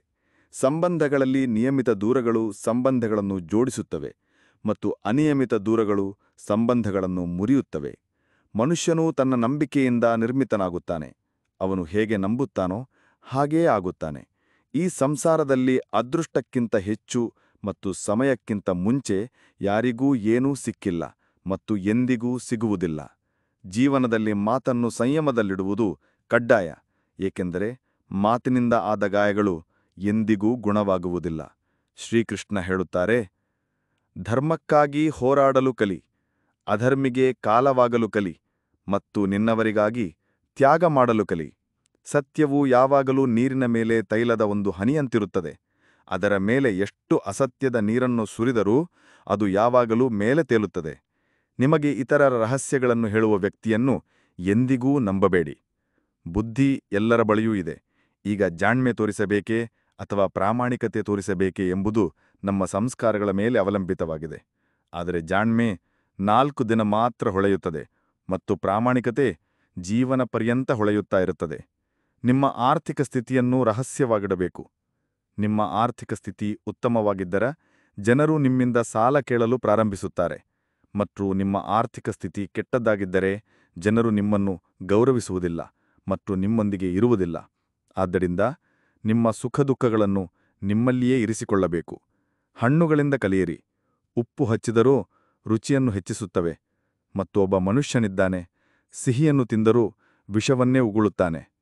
ನಿಮ್ಮ ಜೀವನದಲ್ಲಿ ಎಂದಿಗೂ ಯಾರಾದರೂ ಸಂತೋಷದಲ್ಲಿರುವಾಗ ಮಾತು ಕೊಡಬೇಡಿ, ಕೋಪದಲ್ಲಿ ಉತ್ತರ ಕೊಡಬೇಡಿ ಮತ್ತು ದುಃಖದಲ್ಲಿ ಎಂದಿಗೂ ನಿರ್ಧಾರ ತೆಗೆದುಕೊಳ್ಳಬೇಡಿ. ಒಬ್ಬ ವ್ಯಕ್ತಿಯು ಲಕ್ಷಾಂತರ ವಿಷಯಗಳನ್ನು ತಿಳಿದಿರಬಹುದು, ಇಡೀ ಜಗತ್ತನ್ನು ತಿಳಿದಿರಬಹುದು, ಆದರೆ ಅವನು ತನ್ನನ್ನು ತಾನೇ ತಿಳಿದಿಲ್ಲದಿದ್ದರೆ ಅವನು ಅಜ್ಞಾನಿ. ಯಾರಾದರೂ ನಿಮ್ಮನ್ನು ತಿರಸ್ಕರಿಸಿದರೆ ಕೆಟ್ಟದಾಗಿ ಭಾವಿಸಬೇಡಿ, ಏಕೆಂದರೆ ಅವರು ವಾಸ್ತವವಾಗಿ ನಿಮ್ಮ ಬೆಲೆಯನ್ನು ತಿಳಿದಿಲ್ಲ. ಯಾವಾಗಲೂ ಶಾಂತವಾಗಿರಿ. ಇದರಿಂದ ನೀವು ಜೀವನದಲ್ಲಿ ನಿಮ್ಮನ್ನು ತುಂಬ ಬಲಶಾಲಿ ಎಂದು ಕಂಡುಕೊಳ್ಳುವಿರಿ. ಏಕೆಂದರೆ ಕಬ್ಬಿಣವು ತಣ್ಣಗಾದಾಗ ಮಾತ್ರ ಬಲಶಾಲಿಯಾಗಿರುತ್ತದೆ, ಆದರೆ ಬಿಸಿಯಾದಾಗ ಅದನ್ನು ಯಾವುದೇ ಆಕಾರಕ್ಕೆ ರೂಪಿಸಬಹುದು. ಯಾವುದೇ ವಿಪತ್ತಿನ ಸಮಯದಲ್ಲಿ ಈ 7 ಗುಣಗಳು ನಿಮ್ಮನ್ನು ರಕ್ಷಿಸುತ್ತವೆ: ನಿಮ್ಮ ಜ್ಞಾನ, ನಿಮ್ಮ ನಮ್ರತೆ, ನಿಮ್ಮ ಬುದ್ಧಿ, ನಿಮ್ಮೊಳಗಿನ ಧೈರ್ಯ, ನಿಮ್ಮ ಉತ್ತಮ ಕರ್ಮಗಳು, ಸತ್ಯವನ್ನು ಮಾತನಾಡುವ ಅಭ್ಯಾಸ ಮತ್ತು ದೇವರಲ್ಲಿ ವಿಶ್ವಾಸ. ಕಷ್ಟದ ಸಮಯದಲ್ಲಿ ವ್ಯಕ್ತಿಯು ಒಬ್ಬಂಟಿಯಾಗುತ್ತಾನೆ, ಆದರೆ ಕಷ್ಟಗಳ ಕಾರಣದಿಂದಲೇ ಆ ವ್ಯಕ್ತಿ ಬಲಶಾಲಿಯಾಗುತ್ತಾನೆ. ದೇವರ ಮೇಲೆ ನಂಬಿಕೆ ಆ ಮಗುವಿನಂತಿರಲಿ. ಅದನ್ನು ಗಾಳಿಯಲ್ಲಿ ಎಸೆದರೆ ಅದು ನಗುತ್ತದೆ, ಅದು ಹೆದರುವುದಿಲ್ಲ, ಏಕೆಂದರೆ ಅದು ನೀನು ಅವನನ್ನು ಎಂದಿಗೂ ಬೀಳಲು ಬಿಡುವುದಿಲ್ಲ ಎಂದು ತಿಳಿದಿದೆ. ಕೃಷ್ಣ ಹೇಳುತ್ತಾನೆ, ನೀನು ಮನಸ್ಸನ್ನು ಚಿಕ್ಕದು ಮಾಡಿಕೊಳ್ಳಬೇಡ. ನಿನ್ನವರು ಮುಖ ತಿರುಗಿಸಿದರೂ ನಾನು ನಿನ್ನ ಜೊತೆಗಿರುತ್ತೇನೆ. ನೀನು ಯಾರ ಮುಂದೆಯೂ ಅಷ್ಟು ಬಾಗಬೇಡ. ಅವರು ನಿನ್ನನ್ನು ಕೆಳಗಿಳಿದವನೆಂದು ಭಾವಿಸತೊಡಗುತ್ತಾರೆ. ಜನರು ನಿಮ್ಮನ್ನು ಅವರು ಹೇಗೆ ನಿರ್ಲಕ್ಷಿಸುತ್ತಾರೋ ಹಾಗೆ ನೀವು ಅವರನ್ನು ನಿರ್ಲಕ್ಷಿಸಲು ಕಲಿತಾಗ ಮಾತ್ರ ಜನರು ನಿಮ್ಮನ್ನು ಗೌರವಿಸುತ್ತಾರೆ. ಯಾರು ನಿಮ್ಮನ್ನು ನಿರ್ಲಕ್ಷಿಸುತ್ತಾರೋ ಅವರನ್ನೇ ನೀವು ನಿರ್ಲಕ್ಷಿಸಲು ಕಲಿತಾಗ ಮಾತ್ರ ಜನರು ನಿಮ್ಮನ್ನು ಗೌರವಿಸುತ್ತಾರೆ. ಯಾವ ಸಂಬಂಧ ನಮ್ಮನ್ನು ಅಳಿಸುತ್ತದೆಯೋ ಅದಕ್ಕಿಂತ ಆಳವಾದ ಸಂಬಂಧ ಇನ್ನೊಂದಿಲ್ಲ, ಮತ್ತು ಯಾವ ಸಂಬಂಧ ನಮ್ಮನ್ನು ಅಳುವಂತೆ ಬಿಟ್ಟು ಹೋಗುತ್ತದೆಯೋ ಅದಕ್ಕಿಂತ ದುರ್ಬಲ ಸಂಬಂಧ ಇನ್ನೊಂದಿಲ್ಲ, ಮತ್ತು ಕೆಟ್ಟ ಸಮಯದಲ್ಲಿಯೂ ಜೊತೆ ನಿಲ್ಲುವವನಿಗಿಂತ ದೊಡ್ಡ ಸಂಬಂಧ ಇನ್ನೊಂದಿಲ್ಲ. ಕೃಷ್ಣ ಹೇಳುತ್ತಾನೆ, ಭಾವನೆಗಳನ್ನು ಅರ್ಥ ಮಾಡಿಕೊಳ್ಳುವವನು ತನ್ನವನು, ಮತ್ತು ಭಾವನೆಗಳಿಂದ ದೂರವಿರುವವನು ಅನ್ಯ. ದೂರವಿದ್ದರೂ ಹತ್ತಿರವಿರುವವನು ತನ್ನವನು, ಮತ್ತು ಹತ್ತಿರವಿದ್ದರೂ ದೂರವಿರುವವನು ಅನ್ಯ. ಮನುಷ್ಯನು ಯಾವಾಗಲೂ ತನ್ನ ಅದೃಷ್ಟವನ್ನು ದೂಷಿಸುತ್ತಾನೆ. ಅದೃಷ್ಟಕ್ಕಿಂತಲೂ ಎತ್ತರವಾದ ತನ್ನ ಕರ್ಮವು ತನ್ನ ಕೈಯಲ್ಲಿದೆ ಎಂದು ತಿಳಿದಿದ್ದರೂ ಒಬ್ಬ ಬುದ್ಧಿವಂತ ವ್ಯಕ್ತಿಯೆಂದರೆ ಅವನು ಇತರರನ್ನು ನೋಡಿ ಅವರ ವೈಶಿಷ್ಟ್ಯಗಳಿಂದ ಕಲಿಯುತ್ತಾನೆ. ಅವರೊಂದಿಗೆ ಹೋಲಿಕೆ ಅಥವಾ ಅಸೂಯೆಪಡಬಾರದು. ಈ ಜಗತ್ತಿನಲ್ಲಿ ಯಾರೂ ಯಾರಿಗೂ ಅನುಕಂಪ ತೋರುವುದಿಲ್ಲ. ಶವವನ್ನು ಸ್ಮಶಾನದಲ್ಲಿಟ್ಟುಕೊಂಡು ತಮ್ಮವರೇ ಕೇಳುತ್ತಾರೆ, ಇನ್ನು ಎಷ್ಟು ಸಮಯ ಬೇಕು? ದುಃಖವೂ ಬರಬೇಕು, ಆಗ ಮಾತ್ರ ಜೀವನವು ಪೂರ್ಣವಾಗುತ್ತದೆ. ಕೇವಲ ಸಂತೋಷವು ಮನುಷ್ಯನನ್ನು ಬಲಶಾಲಿ ಮಾಡುವುದಿಲ್ಲ ಮತ್ತು ಜೀವನದ 2 ಮುಖಗಳನ್ನು ಪರಿಚಯಿಸುವುದಿಲ್ಲ. ಜಗತ್ತಿನಲ್ಲಿ ತಂದೆ ಮತ್ತು ತಾಯಿ ಮಾತ್ರವೇ ನೀವು ತಮ್ಮಕ್ಕಿಂತಲೂ ಹೆಚ್ಚು ಯಶಸ್ಸು ಕಾಣಬೇಕೆಂದು ಬಯಸುವ ಮನುಷ್ಯರು. ಸಮಯ, ಸ್ನೇಹಿತರು ಮತ್ತು ಸಂಬಂಧಗಳು ಇವುಗಳು ನಮಗೆ ಉಚಿತವಾಗಿ ಸಿಗುವ ವಿಷಯಗಳು. ಆದರೆ ಅವುಗಳು ಎಲ್ಲಾದರೂ ಕಳೆದು ಹೋದಾಗ ಅವುಗಳ ಅಮೂಲ್ಯತೆಯ ಅರಿವು ನಮಗಾಗುತ್ತದೆ. ಜೀವನದಲ್ಲಿ ಕೆಲವು ನೋವುಗಳು ನಮ್ಮನ್ನು ಬದುಕಲು ಬಿಡುವುದಿಲ್ಲ, ಮತ್ತು ಕೆಲವು ಕರ್ತವ್ಯಗಳು ನಮ್ಮನ್ನು ಸಾಯಲು ಬಿಡುವುದಿಲ್ಲ. ನೀವು ಎಷ್ಟೇ ಉತ್ತಮ ಕರ್ಮಗಳನ್ನು ಮಾಡಿದರೂ ನಿಮ್ಮ ಹೊಗಳಿಕೆ ಸ್ಮಶಾನದಲ್ಲಿ ಮಾತ್ರ ನಡೆಯುತ್ತದೆ. ನೀವು ಯಾರನ್ನಾದರೂ ಒಮ್ಮೆ ಕ್ಷಮಿಸಿದರೆ ನೀವು ಬುದ್ಧಿವಂತರು. ನೀವು ಆ ವ್ಯಕ್ತಿಯನ್ನು 2ನೇ ಬಾರಿಯೂ ಕ್ಷಮಿಸಿದರೆ ನೀವು ಬಹಳ ಮೃದು ಹೃದಯರು. ಆದರೆ ನೀವು ಆ ವ್ಯಕ್ತಿಯನ್ನು 3ನೇ ಬಾರಿಯೂ ಕ್ಷಮಿಸಿದರೆ ನೀವು ಜಗತ್ತಿನ ಅತಿದೊಡ್ಡ ಮೂರ್ಖರು. ಜೀವನದ ಅತಿ ದುಬಾರಿ ವಿಷಯವೆಂದರೆ ನಿಮ್ಮ ವರ್ತಮಾನ. ಅದು ಒಮ್ಮೆ ಹೋದರೆ ಇಡೀ ಪ್ರಪಂಚದ ಸಂಪತ್ತನ್ನು ಕೊಟ್ಟರೂ ನಾವದನ್ನು ಖರೀದಿಸಲು ಸಾಧ್ಯವಿಲ್ಲ. ಏನಾದರೂ ಕೇಳಿದಾಗ ಸಿಗದಿದ್ದರೆ ಕೋಪಗೊಳ್ಳಬೇಡಿ, ಏಕೆಂದರೆ ದೇವರು ನಿಮಗೆ ಇಷ್ಟವಾದದನ್ನು ನೀಡುವುದಿಲ್ಲ, ಬದಲಾಗಿ ನಿಮಗೆ ಒಳ್ಳೆಯದನ್ನು ಮಾತ್ರ ನೀಡುತ್ತಾನೆ. ಕೃಷ್ಣ ಹೇಳುತ್ತಾನೆ, ಯಾವ ವ್ಯಕ್ತಿಯು ಮರಣದ ಸಮಯದಲ್ಲಿ ನನ್ನನ್ನು ಸ್ಮರಿಸಿ ತನ್ನ ದೇಹವನ್ನು ತ್ಯಾಗ ಮಾಡುತ್ತಾನೋ ಅವನು ನನ್ನ ಪರಮಧಾಮವನ್ನು ಪಡೆಯುತ್ತಾನೆ. ಜನರು ನಿಮ್ಮನ್ನು ಕೆಟ್ಟದಾಗಿ ಮಾತನಾಡಿದಾಗ ಚಿಂತೆ ಮಾಡಬೇಡಿ, ಏಕೆಂದರೆ ಅವರು ನಿಮಗೆ ಪ್ರಾಮುಖ್ಯತೆ ನೀಡಲು ಬೇರೆ ಯಾವ ಮಾರ್ಗ ತಿಳಿದಿಲ್ಲ. ಕೃಷ್ಣ ಹೇಳುತ್ತಾನೆ, ನಾನು ಭೂಮಿಯ ಮಧುರ ಸುಗಂಧ, ನಾನು ಅಗ್ನಿಯ ಉಷ್ಣತೆ, ನಾನು ಎಲ್ಲಾ ಜೀವಂತ ಪ್ರಾಣಿಗಳ ಜೀವನ ಮತ್ತು ಸನ್ಯಾಸಿಗಳ ಆತ್ಮಸಂಯಮವೂ ನಾನೇ. ಸಮುದ್ರದ ಆಚೆ ಹೋಗಲು ದೋಣಿಯೇ ಏಕೈಕ ಸಾಧನವಾದಂತೆ ಸ್ವರ್ಗಕ್ಕೆ ಸತ್ಯವೇ ಏಕೈಕ ಮೆಟ್ಟಿಲು. ನಾವು ಮಾತನಾಡದಿದ್ದರೂ ಅವನು ಕೇಳಿಸಿಕೊಳ್ಳುತ್ತಾನೆ, ಅದಕ್ಕಾಗಿಯೇ ಅವನ ಹೆಸರು ಪರಮಾತ್ಮ. ಅವನು ಮಾತನಾಡದಿದ್ದರೂ ನಮಗೆ ಕೇಳಿಸುತ್ತದೆ, ಅದರ ಹೆಸರೇ ಶ್ರದ್ಧೆ. ಸಂಬಂಧವು ಹಿಂದಿನ ಜನ್ಮಗಳ ಯಾವುದಾದರೂ ಸಂಬಂಧವಿರುವ ಆತ್ಮದೊಂದಿಗೆ ಮಾತ್ರ ಬೆಳೆಯುತ್ತದೆ. ಇಲ್ಲದಿದ್ದರೆ ಈ ಲೋಕದ ಜನಸಂದಣಿಯಲ್ಲಿ ಯಾರು ಯಾರನ್ನು ಬಲ್ಲರು? ಶಸ್ತ್ರಗಳು ಕೇವಲ ದೇಹವನ್ನು ಗಾಯಗೊಳಿಸಬಹುದು, ಆದರೆ ಮಾತುಗಳು ಆತ್ಮವನ್ನೇ ಗಾಯಗೊಳಿಸುತ್ತವೆ. ಜೀವನದಲ್ಲಿ ಅರ್ಧದಷ್ಟು ದುಃಖಗಳು ಈ ಕಾರಣದಿಂದ ಹುಟ್ಟುತ್ತವೆ, ಏಕೆಂದರೆ ನಮಗೆ ಜೀವನದಿಂದ ದೊಡ್ಡ ಆಶೆಗಳಿರುತ್ತವೆ. ಈ ಆಶೆಗಳನ್ನು ತ್ಯಜಿಸಿ ನೋಡಿ, ಜೀವನದಲ್ಲಿ ಸುಖವೇ ಸುಖ. ಜೀವನದ ಈ ಯುದ್ಧದಲ್ಲಿ ನಾವೇ ಕೃಷ್ಣ, ನಾವೇ ಅರ್ಜುನನಾಗಬೇಕು. ಪ್ರತಿದಿನ ನಮ್ಮ ಸಾರಥಿಯಾಗಿ ಜೀವನದ ಮಹಾಭಾರತದೊಂದಿಗೆ ಹೋರಾಡಬೇಕು. ಫಲದ ಆಸೆಯನ್ನು ಬಿಟ್ಟು ಕೆಲಸ ಮಾಡುವ ಪುರುಷನು ಮಾತ್ರ ತನ್ನ ಜೀವನವನ್ನು ಯಶಸ್ವಿಗೊಳಿಸುತ್ತಾನೆ. ಜೀವನದಲ್ಲಿ ಅಹಂಕಾರವೂ ಅಗತ್ಯವಿದೆ, ಅದು ಅಧಿಕಾರ, ಚಾರಿತ್ರ್ಯ ಮತ್ತು ಗೌರವದ ವಿಷಯವಾಗಿದ್ದಾಗ. ಮನುಷ್ಯನ ಆಹಾರವು ಸಾತ್ವಿಕ ಮತ್ತು ಸಮತೋಲಿತವಾಗಿರಬೇಕು. ಏನು ತಿನ್ನಬೇಕು, ಎಷ್ಟು ತಿನ್ನಬೇಕು, ಎಲ್ಲಿ ತಿನ್ನಬೇಕು ಮತ್ತು ಹೇಗೆ ತಿನ್ನಬೇಕು ಎಂದು ತಿಳಿಯದ ಮನುಷ್ಯನು ಜೀವನದ ಉತ್ತುಂಗವನ್ನು ಎಂದಿಗೂ ಮುಟ್ಟಲು ಸಾಧ್ಯವಿಲ್ಲ. ತನ್ನ ಜೀವನದಲ್ಲಿ, ತನ್ನ ಸುತ್ತಮುತ್ತಲಿನ ಪ್ರಪಂಚದಲ್ಲಿ ಎಲ್ಲವೂ ಕೆಟ್ಟದೇ ಕಾಣುವ, ಎಲ್ಲವೂ ತಪ್ಪಾಗಿಯೇ ಕಾಣುವ ಮನುಷ್ಯನು ಬೇಗನೆ ಖಿನ್ನತೆಗೆ ಒಳಗಾಗುತ್ತಾನೆ. ಯಾವುದೇ ನಿರಪರಾಧಿ ವ್ಯಕ್ತಿಗೆ ಮೋಸ ಮಾಡುವುದು, ಅವನ ಮನಸ್ಸಿಗೆ ಉದ್ದೇಶಪೂರ್ವಕವಾಗಿ ನೋವುಂಟು ಮಾಡುವುದು ಈ ಜಗತ್ತಿನ ಅತಿದೊಡ್ಡ ಪಾಪ. ದುಃಖದಿಂದ ಮುಕ್ತರಾಗಲು ಬಯಸಿದರೆ ದೇವರು ನಿಮಗೆ ಏನು ಕೊಟ್ಟಿದ್ದಾನೋ ಅದರಲ್ಲಿ ಸಂತೋಷವಾಗಿರಲು ಕಲಿಯಿರಿ. ಎಲ್ಲರಿಗೂ ಸೇವೆ ಮಾಡಿ, ಆದರೆ ಯಾರಿಂದಲೂ ಏನನ್ನೂ ನಿರೀಕ್ಷಿಸಬೇಡಿ, ಏಕೆಂದರೆ ಸೇವೆಯ ನಿಜವಾದ ಮೌಲ್ಯವನ್ನು ದೇವರು ಮಾತ್ರ ನೀಡಬಹುದು, ಮನುಷ್ಯನಲ್ಲ. ತಪ್ಪು ಮಾಡುವುದು ಪ್ರಕೃತಿ, ಅದನ್ನು ಒಪ್ಪಿಕೊಳ್ಳುವುದು ಸಂಸ್ಕೃತಿ, ಮತ್ತು ಅದನ್ನು ಸರಿಪಡಿಸುವುದು ಪ್ರಗತಿ. ಮನುಷ್ಯನು ಮನೆ, ಸಂಬಂಧಗಳು, ಸ್ನೇಹಿತರು ಎಲ್ಲವನ್ನೂ ಬದಲಾಯಿಸುತ್ತಾನೆ, ಆದರೆ ಇನ್ನೂ ದುಃಖಿತನಾಗಿಯೇ ಇರುತ್ತಾನೆ, ಏಕೆಂದರೆ ಅವನು ತನ್ನನ್ನು ತಾನೇ ಬದಲಾಯಿಸಿಕೊಳ್ಳುವುದಿಲ್ಲ. ದೇವರ ನಿರ್ಧಾರದ ಬಗ್ಗೆ ಎಂದಿಗೂ ಅನುಮಾನಿಸಬೇಡಿ. ಶಿಕ್ಷೆ ಸಿಗುತ್ತಿದ್ದರೆ ತಪ್ಪು ಖಂಡಿತ ಆಗಿದೆ. ಹೇ ಅರ್ಜುನ, ಏಕೆ ವ್ಯರ್ಥಚಿಂತೆ ಮಾಡುತ್ತೀಯೇ? ಯಾರಿಗೆ ವ್ಯರ್ಥವಾಗಿ ಹೆದರುತ್ತೀಯೇ? ಯಾರು ನಿನ್ನನ್ನು ಕೊಲ್ಲಲು ಸಾಧ್ಯ? ಆತ್ಮವು ಹುಟ್ಟುವುದಿಲ್ಲ, ಸಾಯುವುದಿಲ್ಲ. ಈ ದೇಹ ನಿನ್ನದೂ ಅಲ್ಲ, ನೀನು ಈ ದೇಹದವನೂ ಅಲ್ಲ. ಈ ದೇಹವು ಅಗ್ನಿ, ಜಲ, ವಾಯು, ಪೃಥ್ವಿ ಮತ್ತು ಆಕಾಶ, ಈ 5 ತತ್ವಗಳಿಂದ ಕೂಡಿದೆ. ಕೊನೆಗೆ ಇವೆಲ್ಲವುಗಳಲ್ಲಿ ವಿಲೀನವಾಗುತ್ತದೆ. ಆದರೆ ಈ ಆತ್ಮವು ಸ್ಥಿರವಾಗಿದೆ. ನೀನು ಯಾವುದನ್ನು ಮರಣವೆನ್ನು ಭಾವಿಸುತ್ತೀಯೋ ಅದೇ ಒಂದು ಹೊಸ ಜೀವನ. ದುಃಖ ಮತ್ತು ತೊಂದರೆಗಳು ಮನುಷ್ಯನನ್ನು ತೊಂದರೆಗೊಳಿಸಲು ಬರುವುದಿಲ್ಲ, ಬದಲಿಗೆ ಅವನ ಸಾಮರ್ಥ್ಯ ಮತ್ತು ಆತ್ಮವಿಶ್ವಾಸವನ್ನು ಪರೀಕ್ಷಿಸಲು ಬರುತ್ತದೆ. ಮನಸ್ಸು ಶಾಂತವಾಗಿರುವ, ಮಾತನಾಡುವಾಗ ಮತ್ತು ಕೆಲಸ ಮಾಡುವಾಗ ಶಾಂತವಾಗಿರುವ ವ್ಯಕ್ತಿ ಸತ್ಯವನ್ನು ಪಡೆದ ಮತ್ತು ದುಃಖ ತೊಂದರೆಗಳಿಂದ ಮುಕ್ತನಾದ ವ್ಯಕ್ತಿಯಾಗಿರುತ್ತಾನೆ. ಏನಾಯಿತೋ ಅದು ಒಳ್ಳೆಯದಾಯಿತು, ಏನಾಗುತ್ತಿದೆಯೋ ಅದು ಒಳ್ಳೆಯದಾಗುತ್ತಿದೆ, ಮತ್ತು ಏನಾಗುತ್ತಿದೆಯೋ ಅದೂ ಕೂಡ ಒಳ್ಳೆಯದೇ ಆಗಿರುತ್ತದೆ. ಕಳೆದದ್ದಕ್ಕಾಗಿ ಪಶ್ಚಾತ್ತಾಪ ಪಡಬೇಡ ಮತ್ತು ಭವಿಷ್ಯದ ಬಗ್ಗೆ ಚಿಂತಿಸಬೇಡ. ಈಗ ವರ್ತಮಾನವೂ ನಡೆಯುತ್ತಿದೆ, ಆದ್ದರಿಂದ ವರ್ತಮಾನದಲ್ಲಿ ಬದುಕು. ಒಬ್ಬ ಬುದ್ಧಿವಂತ ವ್ಯಕ್ತಿಯು ತನ್ನೊಳಗಿನ ದೋಷಗಳನ್ನು, ಒಬ್ಬ ಅಕ್ಕಸಾಲಿಗನು ಬೆಳ್ಳಿಯ ಕಲ್ಮಶಗಳನ್ನು ಆಯ್ದು ಸ್ವಲ್ಪ ಸ್ವಲ್ಪವಾಗಿ ಈ ಪ್ರಕ್ರಿಯೆಯನ್ನು ಪದೇ ಪದೇ ಪುನರಾವರ್ತಿಸಿ ಹೇಗೆ ತೆಗೆದುಹಾಕುತ್ತಾನೋ ಹಾಗೆಯೇ ದೂರ ಮಾಡುತ್ತಾನೆ. ಭಗವಾನ್ ಶ್ರೀಕೃಷ್ಣ ಹೇಳುತ್ತಾರೆ, ಈ ಸಂಸಾರದಲ್ಲಿ ನೀನು ಒಂದು ಕ್ಷಣದಲ್ಲಿ ಕೋಟಿಗಳ ಒಡೆಯನಾಗುತ್ತೀಯ, ಅದೇ ಇನ್ನೊಂದು ಕ್ಷಣದಲ್ಲಿ ಬಡವನೂ ಆಗುತ್ತೀಯ. ನನ್ನದು, ನಿನ್ನದು, ಚಿಕ್ಕದು, ದೊಡ್ಡದು, ತನ್ನದು, ಅನ್ಯದು, ಈ ಎಲ್ಲ ವಿಷಯಗಳನ್ನು ನಿನ್ನ ಮನಸ್ಸಿನಿಂದ ತೆಗೆದುಹಾಕು. ಆಗ ಎಲ್ಲವೂ ನಿನ್ನದಾಗುತ್ತದೆ ಮತ್ತು ನೀನು ಎಲ್ಲರಾಗುತ್ತೀಯ. ಸಮಯದ ಭರವಸೆಯಲ್ಲಿ ಕುಳಿತುಕೊಳ್ಳಬೇಡ, ಏಕೆಂದರೆ ಅದೃಷ್ಟವಂತರ ಕೈಗಳು ಖಾಲಿಯಾಗಬಹುದು, ಆದರೆ ಶ್ರಮಿಸುವವರ ಕೈಗಳು ಎಂದಿಗೂ ಖಾಲಿಯಾಗುವುದಿಲ್ಲ. ನಿಮ್ಮ ಆಲೋಚನೆಗಳನ್ನು ಬದಲಾಯಿಸಿ. ಖಂಡಿತವಾಗಿಯೂ ಈ ಆಲೋಚನೆಗಳು ನಿಮ್ಮ ಜೀವನವನ್ನೂ ಬದಲಾಯಿಸುತ್ತವೆ. ಕೆಲವು ದಾರಿಗಳಲ್ಲಿ ನೀವು ಒಬ್ಬರೇ ನಡೆಯಬೇಕಾಗುತ್ತದೆ. ಯಾವುದೇ ಕುಟುಂಬ, ಸ್ನೇಹಿತರು ಅಥವಾ ಸಂಗಾತಿಯಿಲ್ಲದೆ ಕೇವಲ ನೀವು ಮತ್ತು ನಿಮ್ಮ ಧೈರ್ಯ ಮಾತ್ರ ಇರುತ್ತದೆ. ಅತಿ ಮುಖ್ಯ ಮತ್ತು ಕಷ್ಟಕರವಾದ ಕೆಲಸವನ್ನು ಮೊದಲು ಮಾಡಿ. ಜೀವನದಲ್ಲಿ ಏನಾದರೂ ಆಗಲಿ, ಅದು ಯಾವುದಾದರೂ ಒಂದು ಕಾರಣಕ್ಕಾಗಿ ಆಗುತ್ತದೆ. ಅದು ನಿಮಗೆ ಏನನ್ನಾದರೂ ನೀಡಲು ಅಥವಾ ಏನನ್ನಾದರೂ ಕಲಿಸಲು ಬರುತ್ತದೆ. ಕೆಲಸವಿಲ್ಲದಿದ್ದರೆ ಜನರು ಮಾತನಾಡುವುದಿರಲಿ, ನೋಡಲೂ ಬಿಡುವುದಿಲ್ಲ. ಆದ್ದರಿಂದ ನಿರೀಕ್ಷೆಗಳನ್ನು ನಿಮ್ಮಿಂದಲೇ ಇಟ್ಟುಕೊಳ್ಳಿ. ದಾರಿಗಳು ಎಂದಿಗೂ ಮುಗಿಯುವುದಿಲ್ಲ. ಜನರು ಧೈರ್ಯ ಕಳೆದುಕೊಳ್ಳುತ್ತಾರೆ. ಈಜಲು ಕಲಿಯಬೇಕಾದರೆ ನೀರಿಗೆ ಇಳಿಯಲೇಬೇಕು. ಕೇವಲ ದಡದಲ್ಲಿ ಕುಳಿತುಕೊಳ್ಳುವುದರಿಂದ ಯಾರೂ ಮುಳುಗುಗಾರನಾಗುವುದಿಲ್ಲ. ಶ್ರೀಕೃಷ್ಣ ಹೇಳುತ್ತಾರೆ, ಒಂದು ಕ್ಷಣದ ಆರಾಮವನ್ನು ತ್ಯಜಿಸುವುದರಿಂದ ಒಬ್ಬ ವ್ಯಕ್ತಿ ದೊಡ್ಡ ಸಂತೋಷವನ್ನು ಕಾಣಲು ಸಾಧ್ಯವಾದರೆ, ಬುದ್ಧಿವಂತ ವ್ಯಕ್ತಿಯು ಸ್ವಲ್ಪ ಆರಾಮವನ್ನು ಬಿಟ್ಟು ದೊಡ್ಡ ಸಂತೋಷವನ್ನು ಪಡೆಯಲು ಪ್ರಯತ್ನಿಸಬೇಕು. ಜೀವನದ ಪ್ರಯಾಣದಲ್ಲಿ ನಂಬಿಕೆಯು ನಿಮಗೆ ಪೋಷಣೆ ನೀಡುತ್ತದೆ. ಒಳ್ಳೆಯ ಕೆಲಸಗಳು ಮನೆಯಂತಿವೆ. ಜ್ಞಾನವು ಹಗಲಿನ ಬೆಳಕಿನಂತಿದೆ ಮತ್ತು ಜಾಗೃತಿಯು ನಿಮಗೆ ರಕ್ಷಣೆ ನೀಡುತ್ತದೆ.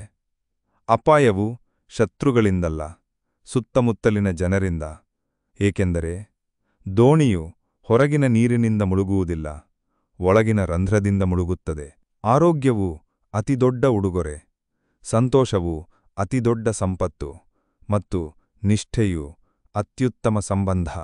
ನಿಮ್ಮ ಬಳಿ ಏನೇ ಇದೆಯೋ ಅದನ್ನು ಅತಿಯಾಗಿ ವರ್ಣಿಸಬೇಡಿ ಮತ್ತು ಇತರರಿಗೆ ಅಸೂಯೆ ಪಡಬೇಡಿ. ಇತರರಿಗೆ ಅಸೂಯೆ ಪಡುವವನಿಗೆ ಮನಸ್ಸಿನ ಶಾಂತಿ ಸಿಗುವುದಿಲ್ಲ.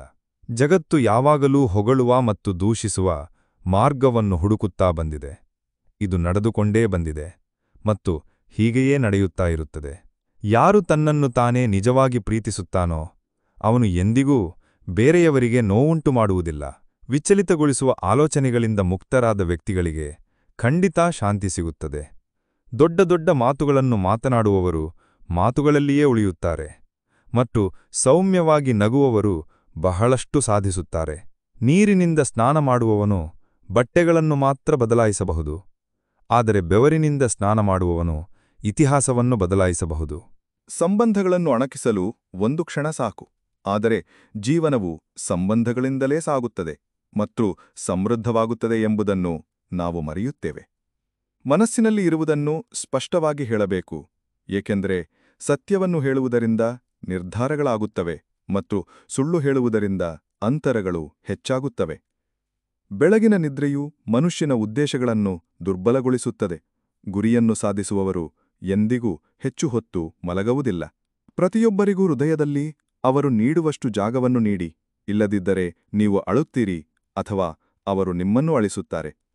ಯಶಸ್ವಿಯಾಗಲು ನಿಮ್ಮ ಶ್ರಮದ ಮೇಲೆ ನಂಬಿಕೆ ಇಡಬೇಕು, ಏಕೆಂದರೆ ಅದೃಷ್ಟವನ್ನು ಜೂಜಿನಲ್ಲಿ ಪರೀಕ್ಷಿಸಲಾಗುತ್ತದೆ.